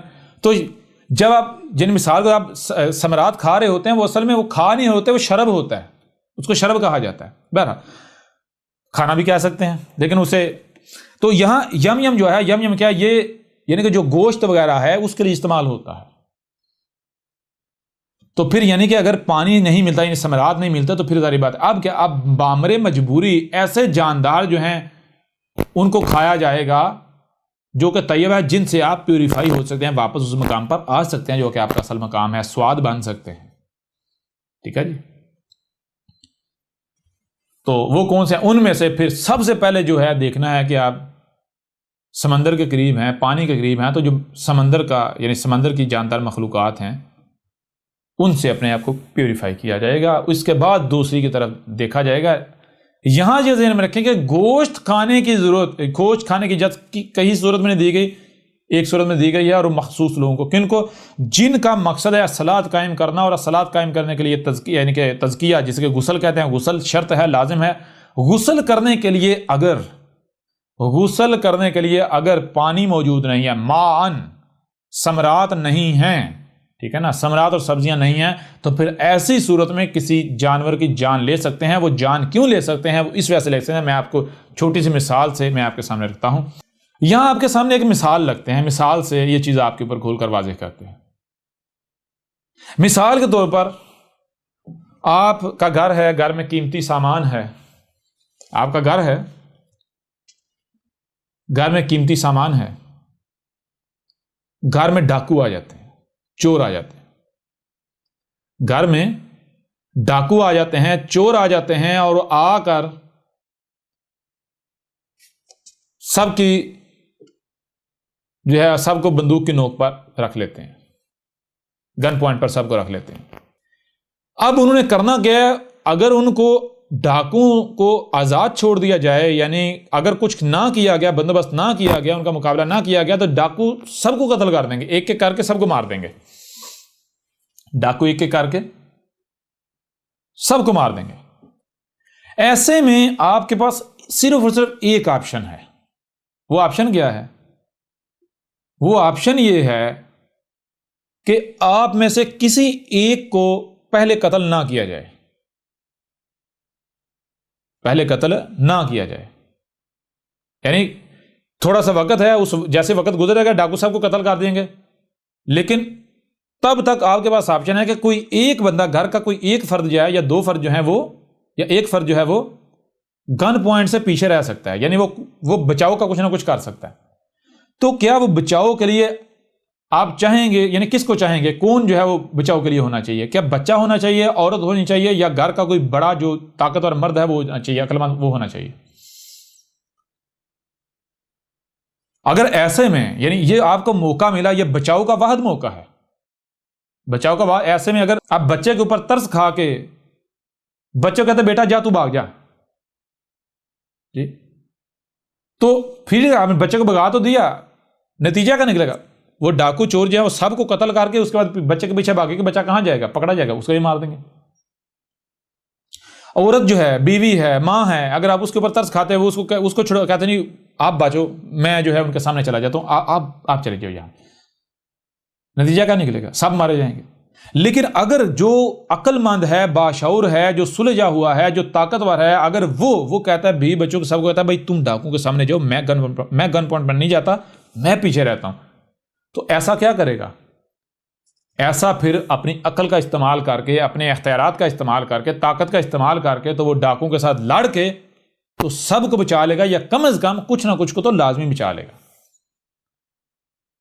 ٹھیک ہے نا؟ بالکل اسی طرح جب آسمان و زمین میں فساد کیا جا رہا ہے، یعنی کہ دیکھیں آسمان و زمین میں فساد کیا جا رہا ہے، ہر مخلوق کو اس کے مقام سے ہٹایا گیا، تباہیاں آ رہی ہیں، ایسے میں آپ کے اوپر واضح ہو گیا کہ بھائی بچنے کی یہ صورت ہے کہ آسمان و زمین کی اصلاح کر لیجیے، ورنہ پورا گھر جل کر راکھ ہو جائے، سارا آسمان و زمین تباہ ہو جائے، تمام مخلوقات ماری جائیں گی۔ اب اصلاح کرنے کے لیے آپ کے لیے لازم ہے وہی اپنے آپ کو پیوریفائی کرنے کے لیے، اپنے آپ کو پیوریفائی کرنے کے لیے، انہیں صلاۃ قائم کرنے کے لیے اب کسی نہ کسی کو قربانی دینے کی ضرورت ہے، یا تو سارے کے سارے مریں اسی فساد کی زد میں آ کر، یا پھر اس کی جو اصلاح کرنے کی صلاحیت رکھتے ہیں وہ اصلاح کریں، اور وہ اصلاح اس وقت تک نہیں کر سکتے جب تک کہ کسی دوسرے کو ان کے لیے قربانی نہیں دینی پڑے گی، ٹھیک ہے نا؟ تو پھر کیا کیا جائے گا؟ وہ یعنی کہ جیسے کہتے ہیں کہ چھوٹا نقصان کر کے بڑا نقصان سے بچ جانا، اس سے بڑی عقل مندی اور کوئی نہیں ہے۔ لہذا بجائے اس کے کہ آسمان و زمین اس طرح فساد ہوتا رہے، تباہیاں ہوتی، تمام کے تمام مخلوقات مر جائیں، قتل ہو جائیں، تباہ ہو جائیں، بہتر یہ نہیں ہے کہ چند ایک مخلوقات جو ہیں، تھوڑی سی چند ایک مخلوق جو ہیں ان کا قتل کر کے، یعنی ان کی قربانی دے کے، ان کو قربان کر کے تو آسمان و زمین کو بچا لیا جائے۔ لہذا الصلاۃ قائم کرنے کے لیے، اپنے آپ کو پیوریفائی کرنے کے لیے، اگر پانی نہیں ہے، طیب رزق موجود نہیں ہے، ہاں جاندار ہیں ایسے، یا پرندے ہیں، یا اس طرح کی طیب مخلوقات ہیں جاندار، تو صرف اس صورت میں ان کے قتل کی اجازت ہے، اس کے علاوہ ان کو قتل نہیں کیا جائے گا، ان کا گوشت آپ نہیں کھا سکتے، ٹھیک ہے نا؟ اس صورت میں قتل کیا جائے گا، اس کے علاوہ کوئی دوسری صورت نہیں ہے۔ لہذا کن کو اجازت ہے؟ پہلی چیز مشرکین کو نہیں، انسانوں کو نہیں، صرف ان کو اس چیز کی اجازت ہے جن کا مقصد الصلاۃ قائم کرنا ہے۔ کیوں؟ کیونکہ وہ المومنین ہوتے ہیں، اور المومنین کون ہے؟ اللہ خود ہے۔ تو آسمانوں زمینوں میں جو کچھ بھی ہے کس کا ہے؟ اللہ کا ہے۔ کس کے لیے ہے؟ اللہ کے لیے ہے۔ تو ظاہر بات ہے جب ایک چیز اللہ کی ہے تو اللہ اسے استعمال کرے گا تو یہ جرم نہیں ہوگا، ٹھیک ہے نا؟ بہرحال اس کے اوپر ڈیٹیل کے ساتھ بات کریں گے، تفصیلات کے ساتھ بات کریں گے، لیکن سیدھی سی بات ہے، چھوٹی سی بات ہے کہ اگر تھوڑا سا یعنی چھوٹی قربانی دے کر اگر بڑا فائدہ، بڑے نقصان سے بچا جا سکتا ہے تو یہ عقل مندی ہوگی یا بیوقوفی ہوگی؟ اب اگر آپ وہ جو جاندار ہیں آپ کہیں جی ان کو قتل نہیں کیا جائے گا، اب ان کو قتل نہیں کرتے، ان کی قربانی نہیں دیتے، بدلے میں آپ پیوریفائی نہیں ہوتے، تو آسمان زمین میں فساد ہی ہوتا رہتا، تو نتیجہ کر ساری کی ساری مخلوقات ماری جائیں گی، سب ماری جائیں گی، زمین جہنم بن جائے گی، ٹھیک ہے؟ تو یہ صورت ہے، کہا کہ اگر پانی نہیں مل رہا، ماءً مخصوص پانی، کون سا پانی ہے؟ ماءً کون سا پانی؟ یہ یعنی ماءً جو ہے وہ پیچھے سے پیچھے پانی کو لے کر جیسے آپ کو پتا چلے گا یہ زمین کے عناصر اور پانی کا جو مکسچر ہوتا ہے، یعنی جو نباتات ہوتی ہیں، جو ثمرات ہوتے ہیں، ٹھیک ہے نا؟ اگر نباتات اور ثمرات نہیں ملتے اپنے آپ کو پیوریفائی کرنے کے لیے، اپنا باڈی کو پیوریفائی کرنے کے لیے، تو پھر کیا کرنا ہے؟ پھر اس صورت میں تم نے یہ یم یعنی کہ جو جاندار ہیں ان کی جان لے سکتے ہو، وہ کھا سکتے ہو، ٹھیک ہے نا؟ مقصد یہ ہونا چاہیے، اور مقصد نہیں کوئی ہونا چاہیے، یہ ذہن میں رکھنا ہے، یہ نہیں کہ لت لگ جائے گوشت جو ہے اس کا اپنے آپ کو عادی بنا لو، نہ بالکل نہیں، یوں ہے۔ پھر آگے جو ہے، آگے جو بہت حیران کن طور پر بہت بڑا راز کھول کر واضح کر دیا، کیا فم سہو، پس کیا ہے؟ کہا فا پس مس ہو رہے ہو، مس ہو رہا ہے، اثر انداز ہو رہا ہے، بی وجوہکم، اس کے ساتھ تمہارے، یعنی جو بھی تم کھاتے ہو، جو پیتے ہو، جو تمہارا رزق ہے، ٹھیک ہے نا؟ یا یہ تم اگر تم اپنا غسل کرتے ہو یا نہیں کرتے، اس سے کیا ہوتا ہے؟ اس سے مس اثر انداز ہو رہا ہے، اثر انداز ہو کے بی وجوہ، تمہاری جو ڈائریکشنز ہیں یہ اثر انداز ہو رہی ہیں۔ اگر تم اپنا تزکیہ کرتے ہو، اپنے آپ کو پیوریفائی کرتے ہو، تمہاری جو ڈائریکشن ہے، سمت ہے، وہ اثر انداز ہوتی ہے، ٹھیک ہے نا؟ اس کے اوپر اثر پڑتا ہے۔ اگر آپ خبیث کھاؤ گے تو آپ کی سوچوں کی ڈائریکشن غلط ہو جائے گی، سوچنے کی سمت بدل جائے گی، دیکھنے کی سمت بدل جائے گی، سننے کی سمت بدل جائے گی، آپ کی جو دلچسپیاں ہیں وہ بدل جائیں گی، آپ کے انٹرسٹ جو ہیں وہ تبدیل ہو جائیں، ان کی سمت بدل جائے گی، ٹھیک ہے نا؟ اگر آپ طیب رزق کھائیں گے تو طیب رزق آپ کا جو چہرہ ہے، آپ کا ڈائریکشن ہے، آپ کا جو رخ ہے، آپ کو جو صلاحیتیں دی گئی، ان صلاحیتوں کی ڈائریکشن ہے، اس ڈائریکشن کے اوپر اثر انداز ہوتا ہے آپ کا رزق، ٹھیک ہے جی؟ تو اگر آپ جو ہے وہ اگر آپ خبیث رزق کہتے ہیں تو یہ مس کرے گا، اور اگر طیب کھاتے ہیں تو پھر مس ہا ہوگا، یعنی آپ کی جو ڈائریکشن ہے، جو اثر انداز ہوگا، جو رزق اثر انداز ہوگا تو پرفیکٹ کر دے گا، آپ کی ڈائریکشن کو سیدھا کر دے گا، آپ کی سوچنے کی صلاحیتیں پرفیکٹ، سوچنے کی صلاحیت پرفیکٹ، سوچیں پرفیکٹ، سننا پرفیکٹ، دیکھنا پرفیکٹ، سمجھنا پرفیکٹ، اعمال پرفیکٹ، سب آپ کی سمت جو ہے وہ قبلہ جو ہے آپ کا درست ہو جائے گا، یعنی کہ بی وجوہکم، وجہ چہرے کو کہتا ہے، چہرہ کسے کہتا ہے؟ ایک یہ ظاہری چہرہ ہے، یہ ظاہر ہے، ہر شخص اس کا جوڑا ہے، جوڑا کیا؟ باطن کیا ہے؟ باطن کے بھائی آپ کے سوچوں کا رخ، اب چہرہ کیا ہے بھائی؟ چہرے پہ کیا ہے؟ ذرا دیکھو، دماغ ہے، آنکھیں ہیں، کان ہے، زبان ہے جی، ناک ہے، سر ہے، تو یہ کیا ہے؟ سننا، تو چہرہ کسے کہتے ہیں؟ رخ کسے؟ وجہ کسے؟ وجہ یہ نہیں کہتے صرف اس کو ظاہری ادھر ادھر موڑ لینا، نہیں، کانوں کا رخ کدھر ہونا چاہیے؟ سننے کی جو سمت ہے، دیکھنے کی سمت، ڈائریکشن، سننے کی ڈائریکشن، بولنے کی ڈائریکشن، سمجھنے کی ڈائریکشن، یہ جو بھی آپ کا رزق ہے وہ آپ کی یہ جو چہرہ ہے اس کے اوپر اثر انداز ہوتا ہے، ٹھیک ہے نا؟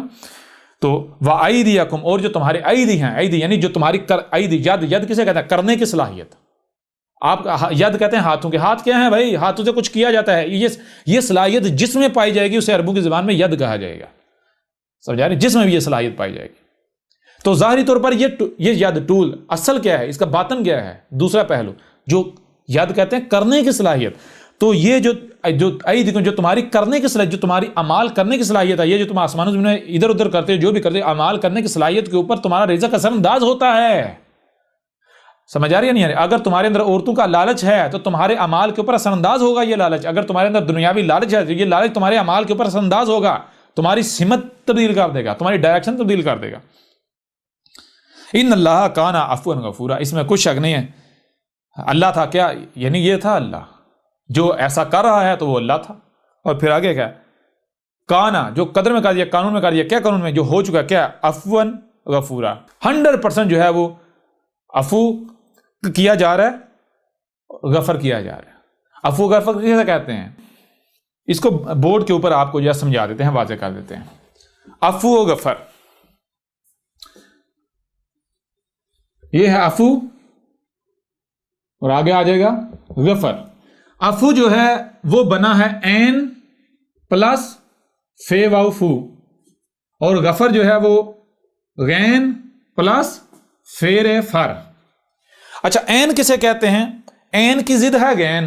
عین کسے کہتے ہیں؟ عین رب خود اپنے آپ میں، اللہ خود اپنے آپ میں جو حق ہے اللہ، عین. اور غین، غین کیا ہے؟ اللہ کی ضد انسان. عین کیا ہے؟ طیب. غین کیا ہے؟ خبیث. تو فو کسے کہتے ہیں؟ فو یعنی جیسے غبارہ ہے نا، تو اس کے اندر آپ پھونک مار رہے ہیں، یعنی فو کہتے ہیں کسی شے کو اندر ڈالنا، ایک شے کو یا کسی کو کسی کے اندر ڈالنا، اسے کہتے ہیں فو. فو کہتے ہیں انسٹال کرنے کو، ٹھیک ہے نا، ڈالنے کو، ٹھیک ہے جی، انٹر کرنے کو. تو عفو کا مطلب کیا ہے؟ عفو کسے کہتے ہیں؟ عفو کہتے ہیں عین کا فو ہونا. عین فو ہو رہی ہے، عین ڈال رہی ہے، عین ڈالی. جب تم اپنے اندر عین ڈال رہے ہو، عین کیا ہے؟ طیب رزق، نیچر. جب تم طیب رزق جو ہے وہ اپنے اندر ڈالو گے، عین ڈالو گے، تو پھر کیا ہوگا؟ تم پہلے غین تھے نا، خبیث تھے نا، تو غین کیا؟ غین فر ہو جی. فر کسے کہتے ہیں؟ فر کہتے ہیں پس، یعنی جسے کہتے ہیں رفو چکر ہو جانا، فر، ٹھیک ہے، بھاگ جانا، دفع ریڈ ہو جانا. تو جب عین فو ہوگی، آپ میں عین ڈلے گی، تو ایک وقت میں ایک ہی رہ سکتا ہے نا، عین ڈلے گی تو غین بھاگ جائے گی، تو آپ کیا بن جائیں گے؟ اللہ بن جائیں گے. تو چیز یہ ہے کہ میرے پیارے بھائیوں، میری پیاری بہنوں، سب سے یہ سوال ہے، سب سے میں آپ سے سوال کرتا ہوں،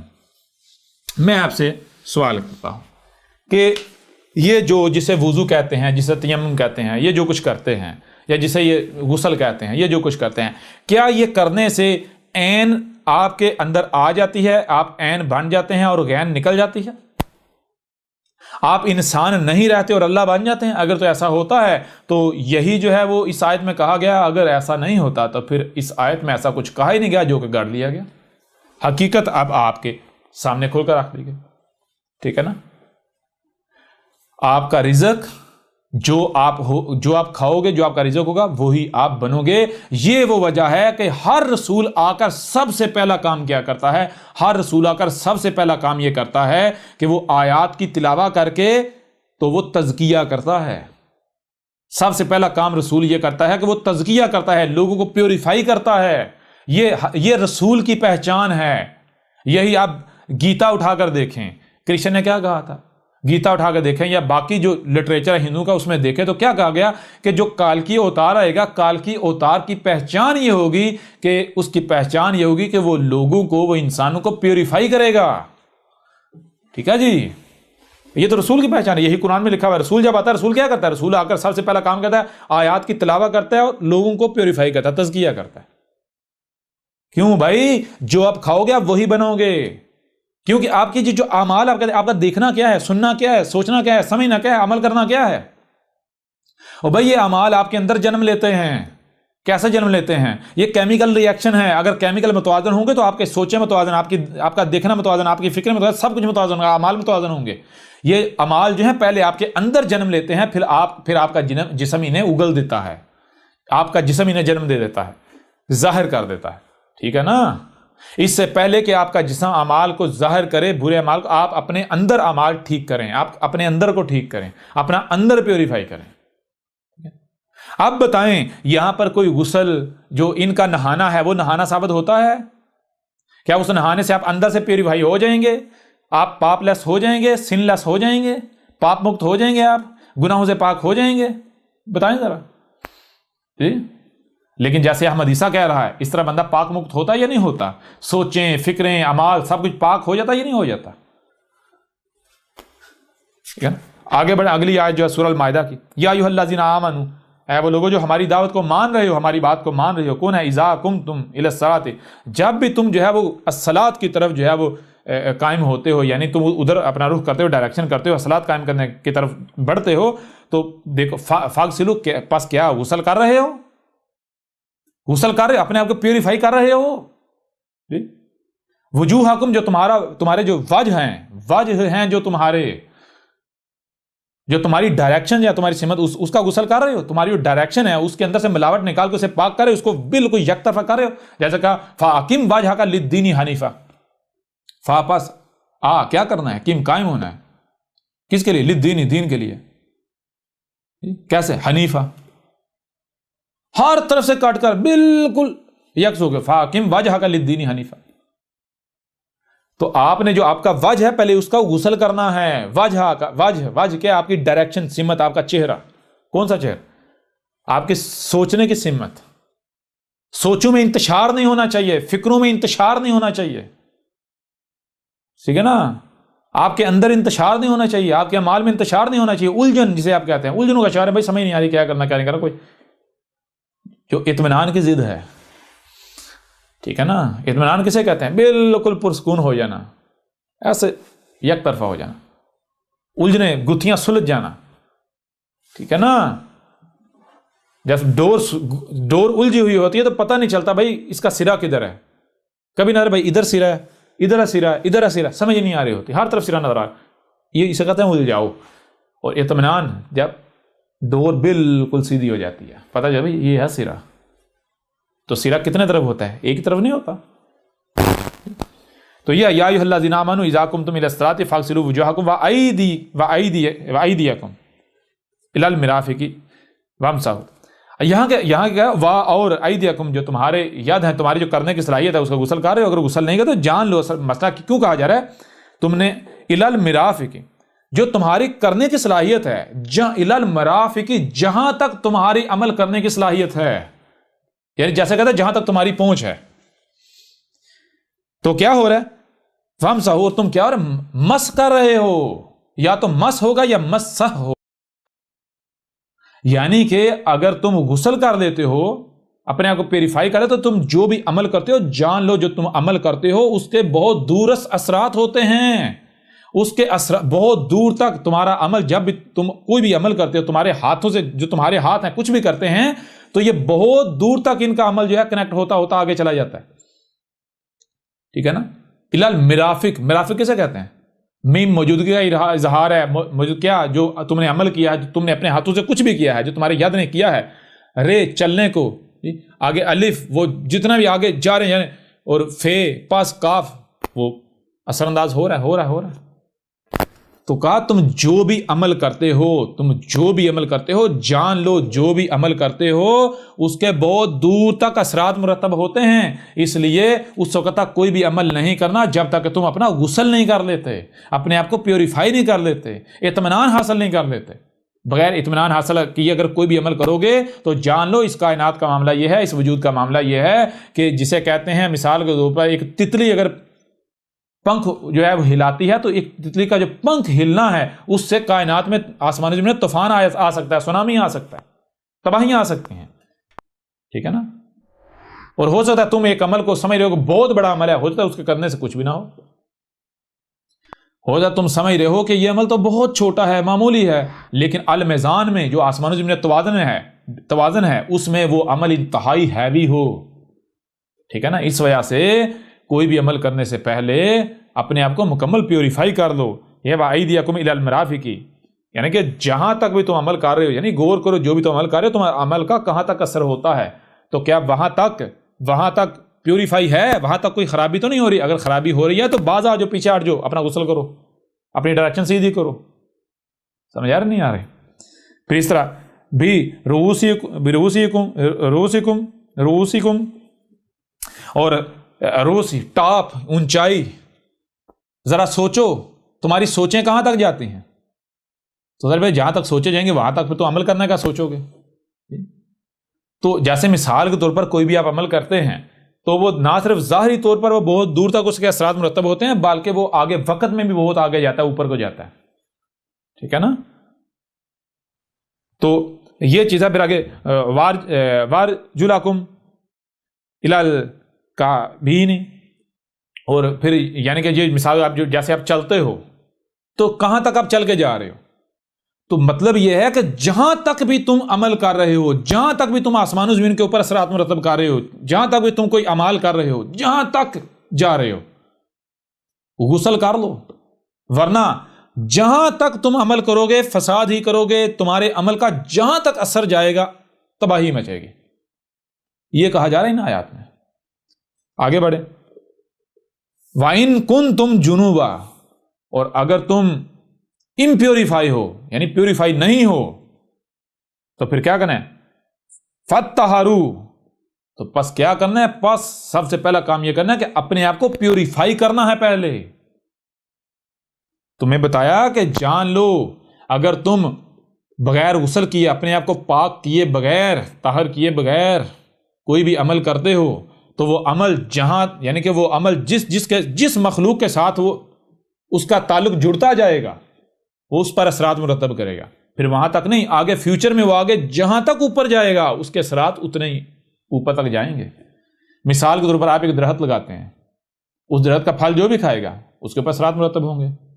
ایک بندہ ہے، آپ نے درخت لگایا، اس نے پھل دیا، وہ بندہ پھل کھاتا ہے، پھل کھا کے زندہ رہتا ہے، وہ درخت آپ نہ لگاتے وہ بھوکا مر جاتا ہے. اب آپ کے درخت لگانے کے اس نے پھل کھایا، زندہ رہا، زندہ رہ کے عمل کرے گا، اس کے اعمال آگے اور مخلوقات کے ساتھ اس طرح تعلق بڑھتا غور کریں کہاں تک جاتا ہے. آسمان و زمین ہر مخلوق دوسرے ساتھ کنیکٹڈ ہے، لہٰذا جو بھی تم عمل کرتے ہو تو آگے جہاں تک اس کا وہ جڑتا چلا جاتا ہے. تو ویسے ہی اگر تم صحیح پرفیکٹ عمل کرو گے تو اصلاح ہوگی، فائدہ ہوگا ہر مخلوق کا. اگر تم جو ہے وہ خراب عمل کرو گے یعنی کہ تو اس کا نتیجہ کریں گے، اس کا نتیجہ جہاں تک وہ تعلق اس کا قائم ہوگا مرافق، تو یعنی کہ وہ تباہیاں مچائے گا، خرابیاں کرے گا، فساد کرے گا. پھر صرف اتنا ہی نہیں، آگے وقت کی پٹ بہت اوپر تک جاتا ہے، بہت اوپر تک جاتا ہے. یہ تمہارا جو بھی عمل ہوتا ہے بہت اوپر تک جاتا ہے، آگے تک جاتا ہے، فیوچر میں آگے بہت آگے جاتا ہے، اوپر تک جاتا ہے. ٹھیک ہے نا، بہت اوپر تک جاتا ہے وقت میں اوپر تک. اور جہاں تک بھی تم جاتے ہو، جہاں تک تم جا کے پنگے لے رہے ہو، چھیڑ چھاڑ کر، جہاں تک بھی تم اعمال کر رہے ہو اثرات مرتب ہوتے ہیں، جان لو. ٹھیک ہے نا. لہذا اگر تم جنب ہو یعنی تم امپیوریفائی ہو، دیکھیں نا جنب یہاں جنب کی ضد طہر آیا. طہر کسے کہتے ہیں؟ طہر کہتے ہیں پیوریفائی ہونے کو، پیور کو. اور جنب جب طہر کی ضد ہے تو طہارہ کسے کہتے ہیں؟ طہارہ کہتے ہیں پاک کو، صاف کو، پیور کو. تو جنب کہتے ہیں جس میں ملاوٹ ہو، جو امپیور ہو. جی تو یہ اگر تم امپیور ہو تو کیا کرنا ہے؟ پہلے اپنے آپ کو طاہر کرنا ہے. وَإِن كُنتُم مَرْضَىٰ أَوْ عَلَىٰ سَفَرٍ أَوْ جَاءَ أَحَدٌ مِّنكُم مِّنَ الْغَائِطِ، یہ وہی چیزیں ساری آ گئی. اور اس کے آخر میں کیا کہا؟ اس میں بھی یعنی وہی کہا فَتَيَمَّمُوا صَعِيدًا طَيِّبًا فَامْسَحُوا بِوُجُوهِكُمْ وَأَيْدِيَكُمْ مِنْهُ، یعنی کہ کہا کہ اس سے کیا ہو رہا ہے؟ اس سے تمہارے جو وجہ ہیں، ٹھیک ہے نا، وہ اثر انداز، یعنی یہ تمہارا یعنی کہ اگر تم اپنے آپ کو پیوریفائی کرتے ہو تو تب بھی یہ تمہارے جو یعنی کہ تمہارے جو چہرے ہیں، ڈائریکشن ہیں، تمہارے جو کرنے کی صلاحیت، ان کے اوپر اثر انداز ہوتا ہے. اور اگر نہیں کرتے تب بھی یعنی کہ اثر ہوتا ہے، اس سے آسمان و زمین پر اثرات مرتب ہوتے ہیں. اب اگر تم اپنے آپ کو پیوریفائی کرو گے تو ظاہری بات ہے پھر صالح اعمال کرو گے، آسمان و زمین میں اصلاح ہوگی. اور اگر تم امپیور ہو اور جو بھی عمل کرو گے تو پھر آسمان و زمین میں فساد ہوگا، تباہیاں آئیں گی. اب آگے کیا؟ یہ جو تمہیں کہا گیا ہے، کیوں کہا گیا ہے؟ ما یرید، نہیں چاہ رہا اللہ ہے، لیجعل علیکم من حرج، تو تمہارے پر کسی قسم کوئی حرج نہیں کرنا چاہتا. حرج کسے کہتے ہیں؟ کسی کو جناب بلا وجہ کوئی کام کہہ دیا جس سختی چاہتا ہے یا پریشانی چاہتا ہے یا آپ کو کچھ تکلیف دینا چاہتا ہے، نہیں. حرج کہتے ہیں؟ حرج کہتے ہیں جناب فضول، یعنی بلا وجہ یہ کام کہہ دیا جس کے کرنے سے ایسی مجھے جناب ایسے جان بوجھ کے مجھے تکلیف دی ہوئی، ایسے جان بوجھ کے میرے اوپر بوجھ ڈالا ہوا نا. ہاں اللہ یہ پتہ ہے ہمیں یہ کام کرنے سے تمہیں سختی کا سامنا کرنا پڑے گا، لیکن یہ سختی بلا وجہ ہم تمہیں نہیں دے رہے. ہمارا مقصد تمہیں سختی دینا نہیں ہے. اگر تمہیں یہ کرنے سے سختی کا سامنا کرنا پڑتا ہے، مشکل کا سامنا کرنا پڑتا ہے، اذیت کا یا تکلیف کا سامنا کرنا پڑتا ہے، تو مقصد یہ نہیں ہے کہ تمہیں تکلیف دی جائے، اذیت دی جائے، سختی دی جائے، نہیں. مقصد یہ ہے وَلَٰكِنْ يُرِيدُ لِيُطَّهِّرَكُمْ، جو ہے ہماری چاہت یہ ہے کہ تمہیں پاک کیا جائے، تمہیں پاک کرنے کے لیے، تمہیں پیوریفائی کرنے کے لیے. کیونکہ جب تک تم پیوریفائی نہیں ہوگے تب تک تم وہ عمل نہیں کرو گے جو عمل کرنے چاہیے. اور جب تم وہ عمل نہیں کرو گے تم ذلیل و رسوا ہو جاؤ گے، ذلت کا شکار ہو جاؤ گے. ہم نہیں چاہتے کہ تم ذلت کا شکار ہو، ہم چاہتے ہیں تمہیں دنیا میں عزت ملے. اور عزت کس صورت میں ملے گی؟ اسی صورت میں جب تم اپنے آپ کو پیوریفائی کرو گے. جب تم اپنے آپ کو پیوریفائی کرو گے تو پھر کیا ہوگا؟ ہم کیا چاہتے ہیں ہم چاہتے یہ ہیں وَلِيُتِمَّ نِعْمَتَهُ عَلَيْكُمْ لَعَلَّكُمْ تَشْكُرُونَ، ہم یہ چاہتے ہیں کہ ہم اس کے ذریعے سے یعنی اس لیے ہم ایسا چاہ رہے ہیں کہ ہم تمہارے اوپر اپنی نعمت جو ہے وہ پوری کرے، اور یہ ہے کہ تم کیا کرو، اس کے اوپر ہم نے شکر کرنا رکھ دیا۔ نعمت کون سی؟ یعنی جو ہم تمہیں کہہ رہے ہیں، جب تم یہ کرو گے تو تمہیں ہم دنیا میں عزت دیں گے، تمہیں ہم دنیا میں عزت دیں گے، بلند مقام دیں گے۔ اگر تم یہ کرتے ہو تو پھر کیا ہوگا، تم شکر کر پاؤ گے، کیونکہ دنیا میں عزت بلند مقام کیسے ملے گا؟ وہ تو ملے گا تب جب تم ہر شے کا جو تمہیں صلاحیتیں دی گئی ان کا اسی مقصد کی استعمال کرو گے جس مقصد کے لیے دی گئی، اور ان صلاحیتوں کا اب تم اس وقت تک اس مقصد کے استعمال کر ہی نہیں سکتے جب تک تم اپنے آپ کو پیوریفائی کرتے ہی نہیں۔ ٹھیک ہے نا؟ تو یوں شکر کسے، شکر کفر کے زیادہ، کفر کسے کہتے ہیں؟ جو بھی آپ کو دیا گیا اس کا اسی مقصد کے لیے استعمال کرنے سے انکار کر دینا، یا جو بھی آپ کو کہا جا رہا ہے وہ ماننے سے انکار کر دینا، اور شکر کہتے ہیں جو بھی آپ کو دیا گیا، جو آپ کو کہا جا رہا ہے وہ ماننا، وہی کرنا، اس کا اسی مقصد کے لیے استعمال کرنا۔ لہٰذا آپ شکر کر ہی تب سکتے ہیں جب آپ اپنے آپ کو پیوریفائی کر لیتے ہیں۔ ٹھیک ہے جی، اور یہی چیز جو ہے اگر آپ آگے بڑھیں تو ایک اور پہلو سے بھی جو ہے نا وہ آگے قرآن میں جو ہے واضح کر دی۔ مثال کے طور پر اس قرآن میں جگہ جہاں کہا گیا کہ جو رسول ہیں، ہم رسولوں کو کیا کہا؟ رسولوں کو ہم نے کہا کہ جناب جو طیب رزق ہے اس سے کہو، تم طیب رزق کھاؤ گے، طیب رزق استعمال کرو گے تب ہی تم صالح عمل کر پاؤ گے۔ رسول بھی اس وقت تک صالح عمل نہیں کر سکتا جب تک کہ وہ طیب رزق نہیں کھاتا، طیب رزق استعمال نہیں کرتا۔ طیب کھاؤ گے آپ طیب بنو گے، خبیث کھاؤ گے خبیث بنو گے۔ طیب کیا ہے؟ طیب 100% نیچرل نیچر کا وجود میں لایا ہو، جس میں انسان کی کسی قسم کی مداخلت نہیں ہے، اور پھر اس کے استعمال کرنے سے کسی قسم کا کوئی آپ کو نقصان کا سامنا نہ کرنا پڑے۔ ٹھیک ہے نا؟ اور خبیث مین میڈ، انسان کا ملاوٹ شدہ۔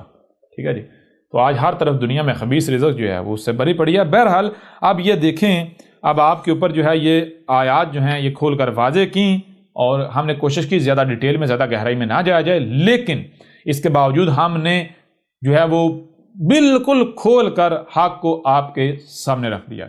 اب اس کی موجودگی میں، اب جب حق آپ کے اوپر کھول کر واضح کر دیا، اب میں آپ کو پوچھتا ہوں کہ کیا ان آیات میں نمازوں کا، وضو کا ذکر ہے؟ بالکل نہیں۔ دنیا کی کوئی طاقت اب ان آیات سے اپنے وضو ثابت کر دے، جو کچھ یہ بنائے ہوئے ہیں وہ ثابت کر دے، احمد عیسیٰ اپنی گردن کٹوا دے گا۔ جو سزا کہیں گے احمد عیسیٰ بھگتنے کو تیار ہے، جو انعام کہیں گے احمد عیسیٰ دینے کو تیار ہے۔ آج میدان میں یوں آج حق کھول کھول کر واضح کر دیا گا۔ ایک بات یہ ہوگی۔ دوسری بات یہ آیات آج سے پہلے واضح ہونا ہی نہیں تھیں۔ کیوں؟ کیونکہ یہ جو نمازیں ہیں یہ محمد سے پہلے کی چلی آ رہی ہیں، یہ وضو، یہ سب کچھ جو کچھ ہو رہا ہے یہ محمد سے پہلے کا چلا آ رہا ہے۔ اس وقت محمد نے کہا تھا یہ الصلاۃ نہیں ہے، ٹھیک ہے، یہ تمہارے آباء و اجداد نہیں مانے تھے، وہ تو بعد میں سرنڈر کیا تھا۔ اسی قرآن میں ہے، ایمان تو یہ لائے نہیں، یہ کہتے ہیں ہم ایمان لیں، ایمان تو لائے نہیں، اسلام لائے نہیں، یعنی انہوں نے سرنڈر کیا ہے موت کے خوف سے۔ ٹھیک ہے نا؟ مانے تھے نہیں، وہی کرتے آئے جو نسل چلتا رہا تھا۔ بلکہ اس کے اوپر ایک اور پہلو سے الگ سے بات کریں گے اپنے وقت پر آگے چل کے۔ تو چیزیں چلتے آئے، اور انہوں نے جو ان کو آباء و اجداد سے منتقل ہوا، انہوں نے الٹا اس کو اس قرآن سے منسوخ کر قرآن کے اوپر تھوپ دیا۔ حالانکہ یہ آیات آج کا ذکر ہے، آج احمد عیسیٰ کی تاریخ ہے، یہ ساری آج احمد عیسیٰ کی دعوت ہے۔ ٹھیک ہے، بار بار آپ کو کہا کہ جب آپ یہ الکتاب جو ہے اسے ڈاؤن لوڈ کریں گے، حاصل کریں گے، اسے شروع سے لے کر آخر تک ترتیب سے تفصیل کے ساتھ پڑھیں گے، تو آپ کے اوپر ایک ایک بات کھل کر واضح ہو جائے گی۔ دنیا کی کوئی طاقت جو ہے انکار نہیں کر سکتی۔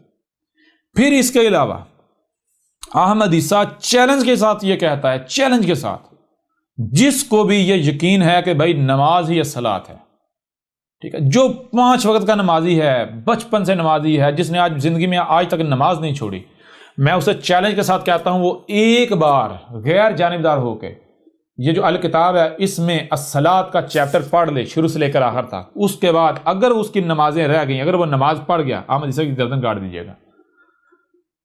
ٹھیک ہے نا؟ وہ نمازیں نہیں پڑھ پائے گا، چاہ کر بھی نہیں پڑھ پائے گا، نمازیں چاہ کر بھی نہیں پڑھ پائے گا، کیوں؟ اس کے اوپر نمازوں کا دجلہ عظیم چاک ہو جائے گا۔ ٹھیک ہے جی، یہ ہے الکتاب میں، یہ احمد عیسیٰ کی دعوت، یہ احمد عیسیٰ جو آپ کو نصیحت کر رہا ہے، جو آپ کے اوپر حق کھول کر واضح کر رہا ہے۔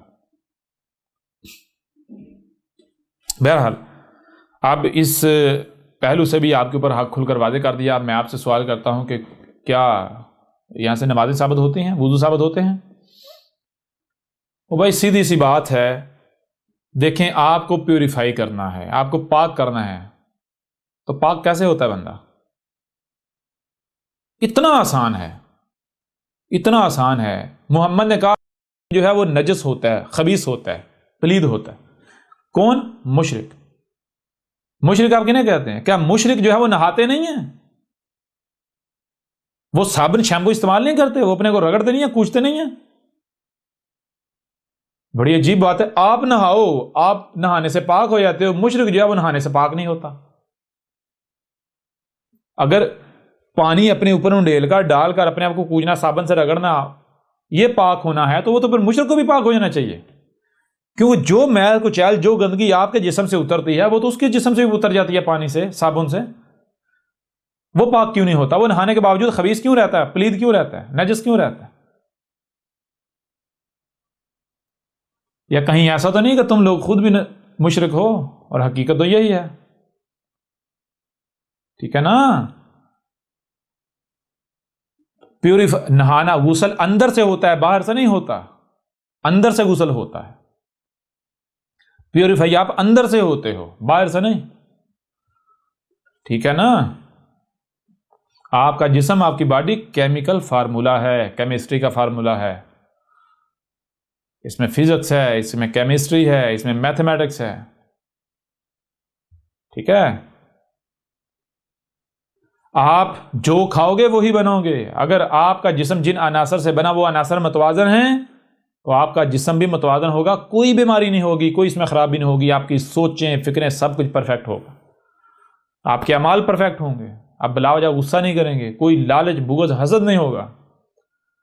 اور اگر آپ کا رزق جو ہے وہ خبیث ہے تو پھر آپ اسی کے مطابق جو ہے وہ بن جائیں گے، یعنی کہ آپ کا رزق جن عناصر سے وجود میں ہے وہ غیر متوازن ہے، تو غیر متوازن عناصر سے آپ کے جسم کے اندر جو دو طرح کی انرجی ہے، گرم اور ٹھنڈی، غیر متوازن وجود میں آئے گی، تو وہ جو غیر متوازن انرجی جو آپس میں اختلاط ہوگا تو ان کا جو ری ایکشن ہوگا وہ بھی غیر متوازن ہوگا۔ آپ کی سوچیں غیر متوازن، آپ کی فکریں، سمجھیں، آپ کا سننا، دیکھنا، بولنا، چلنا، ہاتھوں، یعنی آپ کی باڈی جب غیر متوازن ہو جائے گی تو یہ جو بھی کرے گی، جس کا بھی اظہار کرے گی عمل کی صورت میں، وہ غیر متوازن ہی کرے گی، فساد ہی کرے گی، اصلاح نہیں کرے گی، ٹھیک ہے؟ یہ ہے حق۔ اور یہ جو آپ کے معاشرے کے اندر میں جو عدم برداشت پائی جاتی ہے، یہ عدم برداشت یورپ میں اتنی کی نہیں ہے، اس کی وجہ کیا ہے؟ رزق ہے اصل وجہ، رزق ہے اصل وجہ۔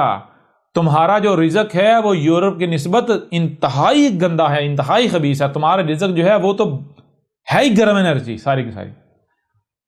یورپ میں پھر بھی سبزیاں اور فروٹ جو ہے یہ کثرت سے استعمال ہوتے ہیں۔ یورپ میں گوشت اتنا استعمال نہیں ہوتا، بے شک ہوتا ہے، اتنا استعمال نہیں ہوتا، پہلی بات۔ دوسری بات، یورپ میں سالاد، سبزیاں، فروٹ زیادہ استعمال ہوتا ہے۔ یورپ میں دالیں، چنے، یہ چیزیں انتہائی کم نہ ہونے کے برابر استعمال ہوتی ہیں، اور تمہارے ہاں دالیں چنے کیا ہیں؟ آگ ہے، آگ، جن چھپا ہوا ہے اس میں، ابلیس، اور پھر ساتھ گندم، دالیں، چنے، گندم، چاول، پھر سونے پہ سہاگا، کتے، سور، گدے کاٹ کاٹ کے کھائی جا رہے ہیں۔ گوشت اور مرغی جو خبیث وہ دیکھیں، سبزیوں کا پتہ ہی نہیں، فروٹس کا پتہ ہی نہیں، وہ جو فروٹس ہیں ان کے اندر بھی زہر ڈالا ہوا ہے، ان کو بھی کیمیکل لگا لگا کے زہر بنایا ہوا، آگ بنایا ہوا ہے۔ اچھا، تمہارے جو لوگ تمہارے اندر جو امیر لوگ ہیں ان کے اندر اتنا غصہ اس یہ چیزیں کیوں نہیں؟ جو باقیوں عدم برداشت باقیوں میں زیادہ، امیر گھرانوں کے جو بچے ہیں ان کے اندر اتنی عدم برداشت کیوں نہیں ہے؟ وہ ٹھنڈے مزاج کیوں ہوتے ہیں؟ کیونکہ ان گھروں میں سبزیاں اور فروٹ زیادہ کھایا جاتا ہے، اور تم جو مرغی کھا رہا ہے وہ خبیث گند کھا رہا ہے، وہ وہی بن رہا ہے، جو کھا رہے وہی بن رہے ہو، ٹھیک ہے؟ اگر اپنے اعمال کی اصلاح چاہتے ہو، اگر آسمان و زمین اصلاح چاہتے ہو، اگر آپ فساد سے بچنا چاہتے ہو تو اپنا رزق دیکھو، ٹھیک ہے؟ ورنہ عذاب تمہارے سر کے اوپر ہے۔ غسل یہ نہیں ہے کہ باتھ روم میں گھسے پانی میں ڈوب کے لگائی، نا، غسل یہ نہیں ہے۔ غسل اپنے آپ کو اندر سے پیوریفائی کرنا ہے۔ یہ تمہارے آباء و اجداد نے تمہیں گمراہ کر کے رکھ دیا، تمہیں ضلال مبین میں دھکیل دیا، اور تم خوش ہو، موجیں کر رہے ہو۔ لہذا اس پہلو سے بھی حقیقت جو ہے، حق جو ہے وہ کھول کر آپ کے اوپر بالکل واضح کر دیا۔ اب اگر کوئی مانتا ہے مانے، نہیں مانتا نہ مانے، کھڈے میں جائے احمد عیسیٰ کے جوتے کی نوک پر، ٹھیک ہے، بات ختم۔ اس کو بھی یہیں پر جو ہے وہ کلوز کرتے ہیں، اور اب جو ہے وہ آگے بڑھیں گے اور اسی سے قرآن سے اور آیات سے صلاۃ کے اوپر جو ہے بات کریں گے، مزید جو اوقات و صلاۃ وغیرہ اور اس طرح جو کچھ بھی اخذ کیا جاتا ہے سب کچھ جو ہے وہ کھول کر آپ کے سامنے رکھیں گے۔ اس نشست کو یہیں پر جو ہے وہ ختم کرتے ہیں۔ آپ ملتے ہیں اگلی نشست میں۔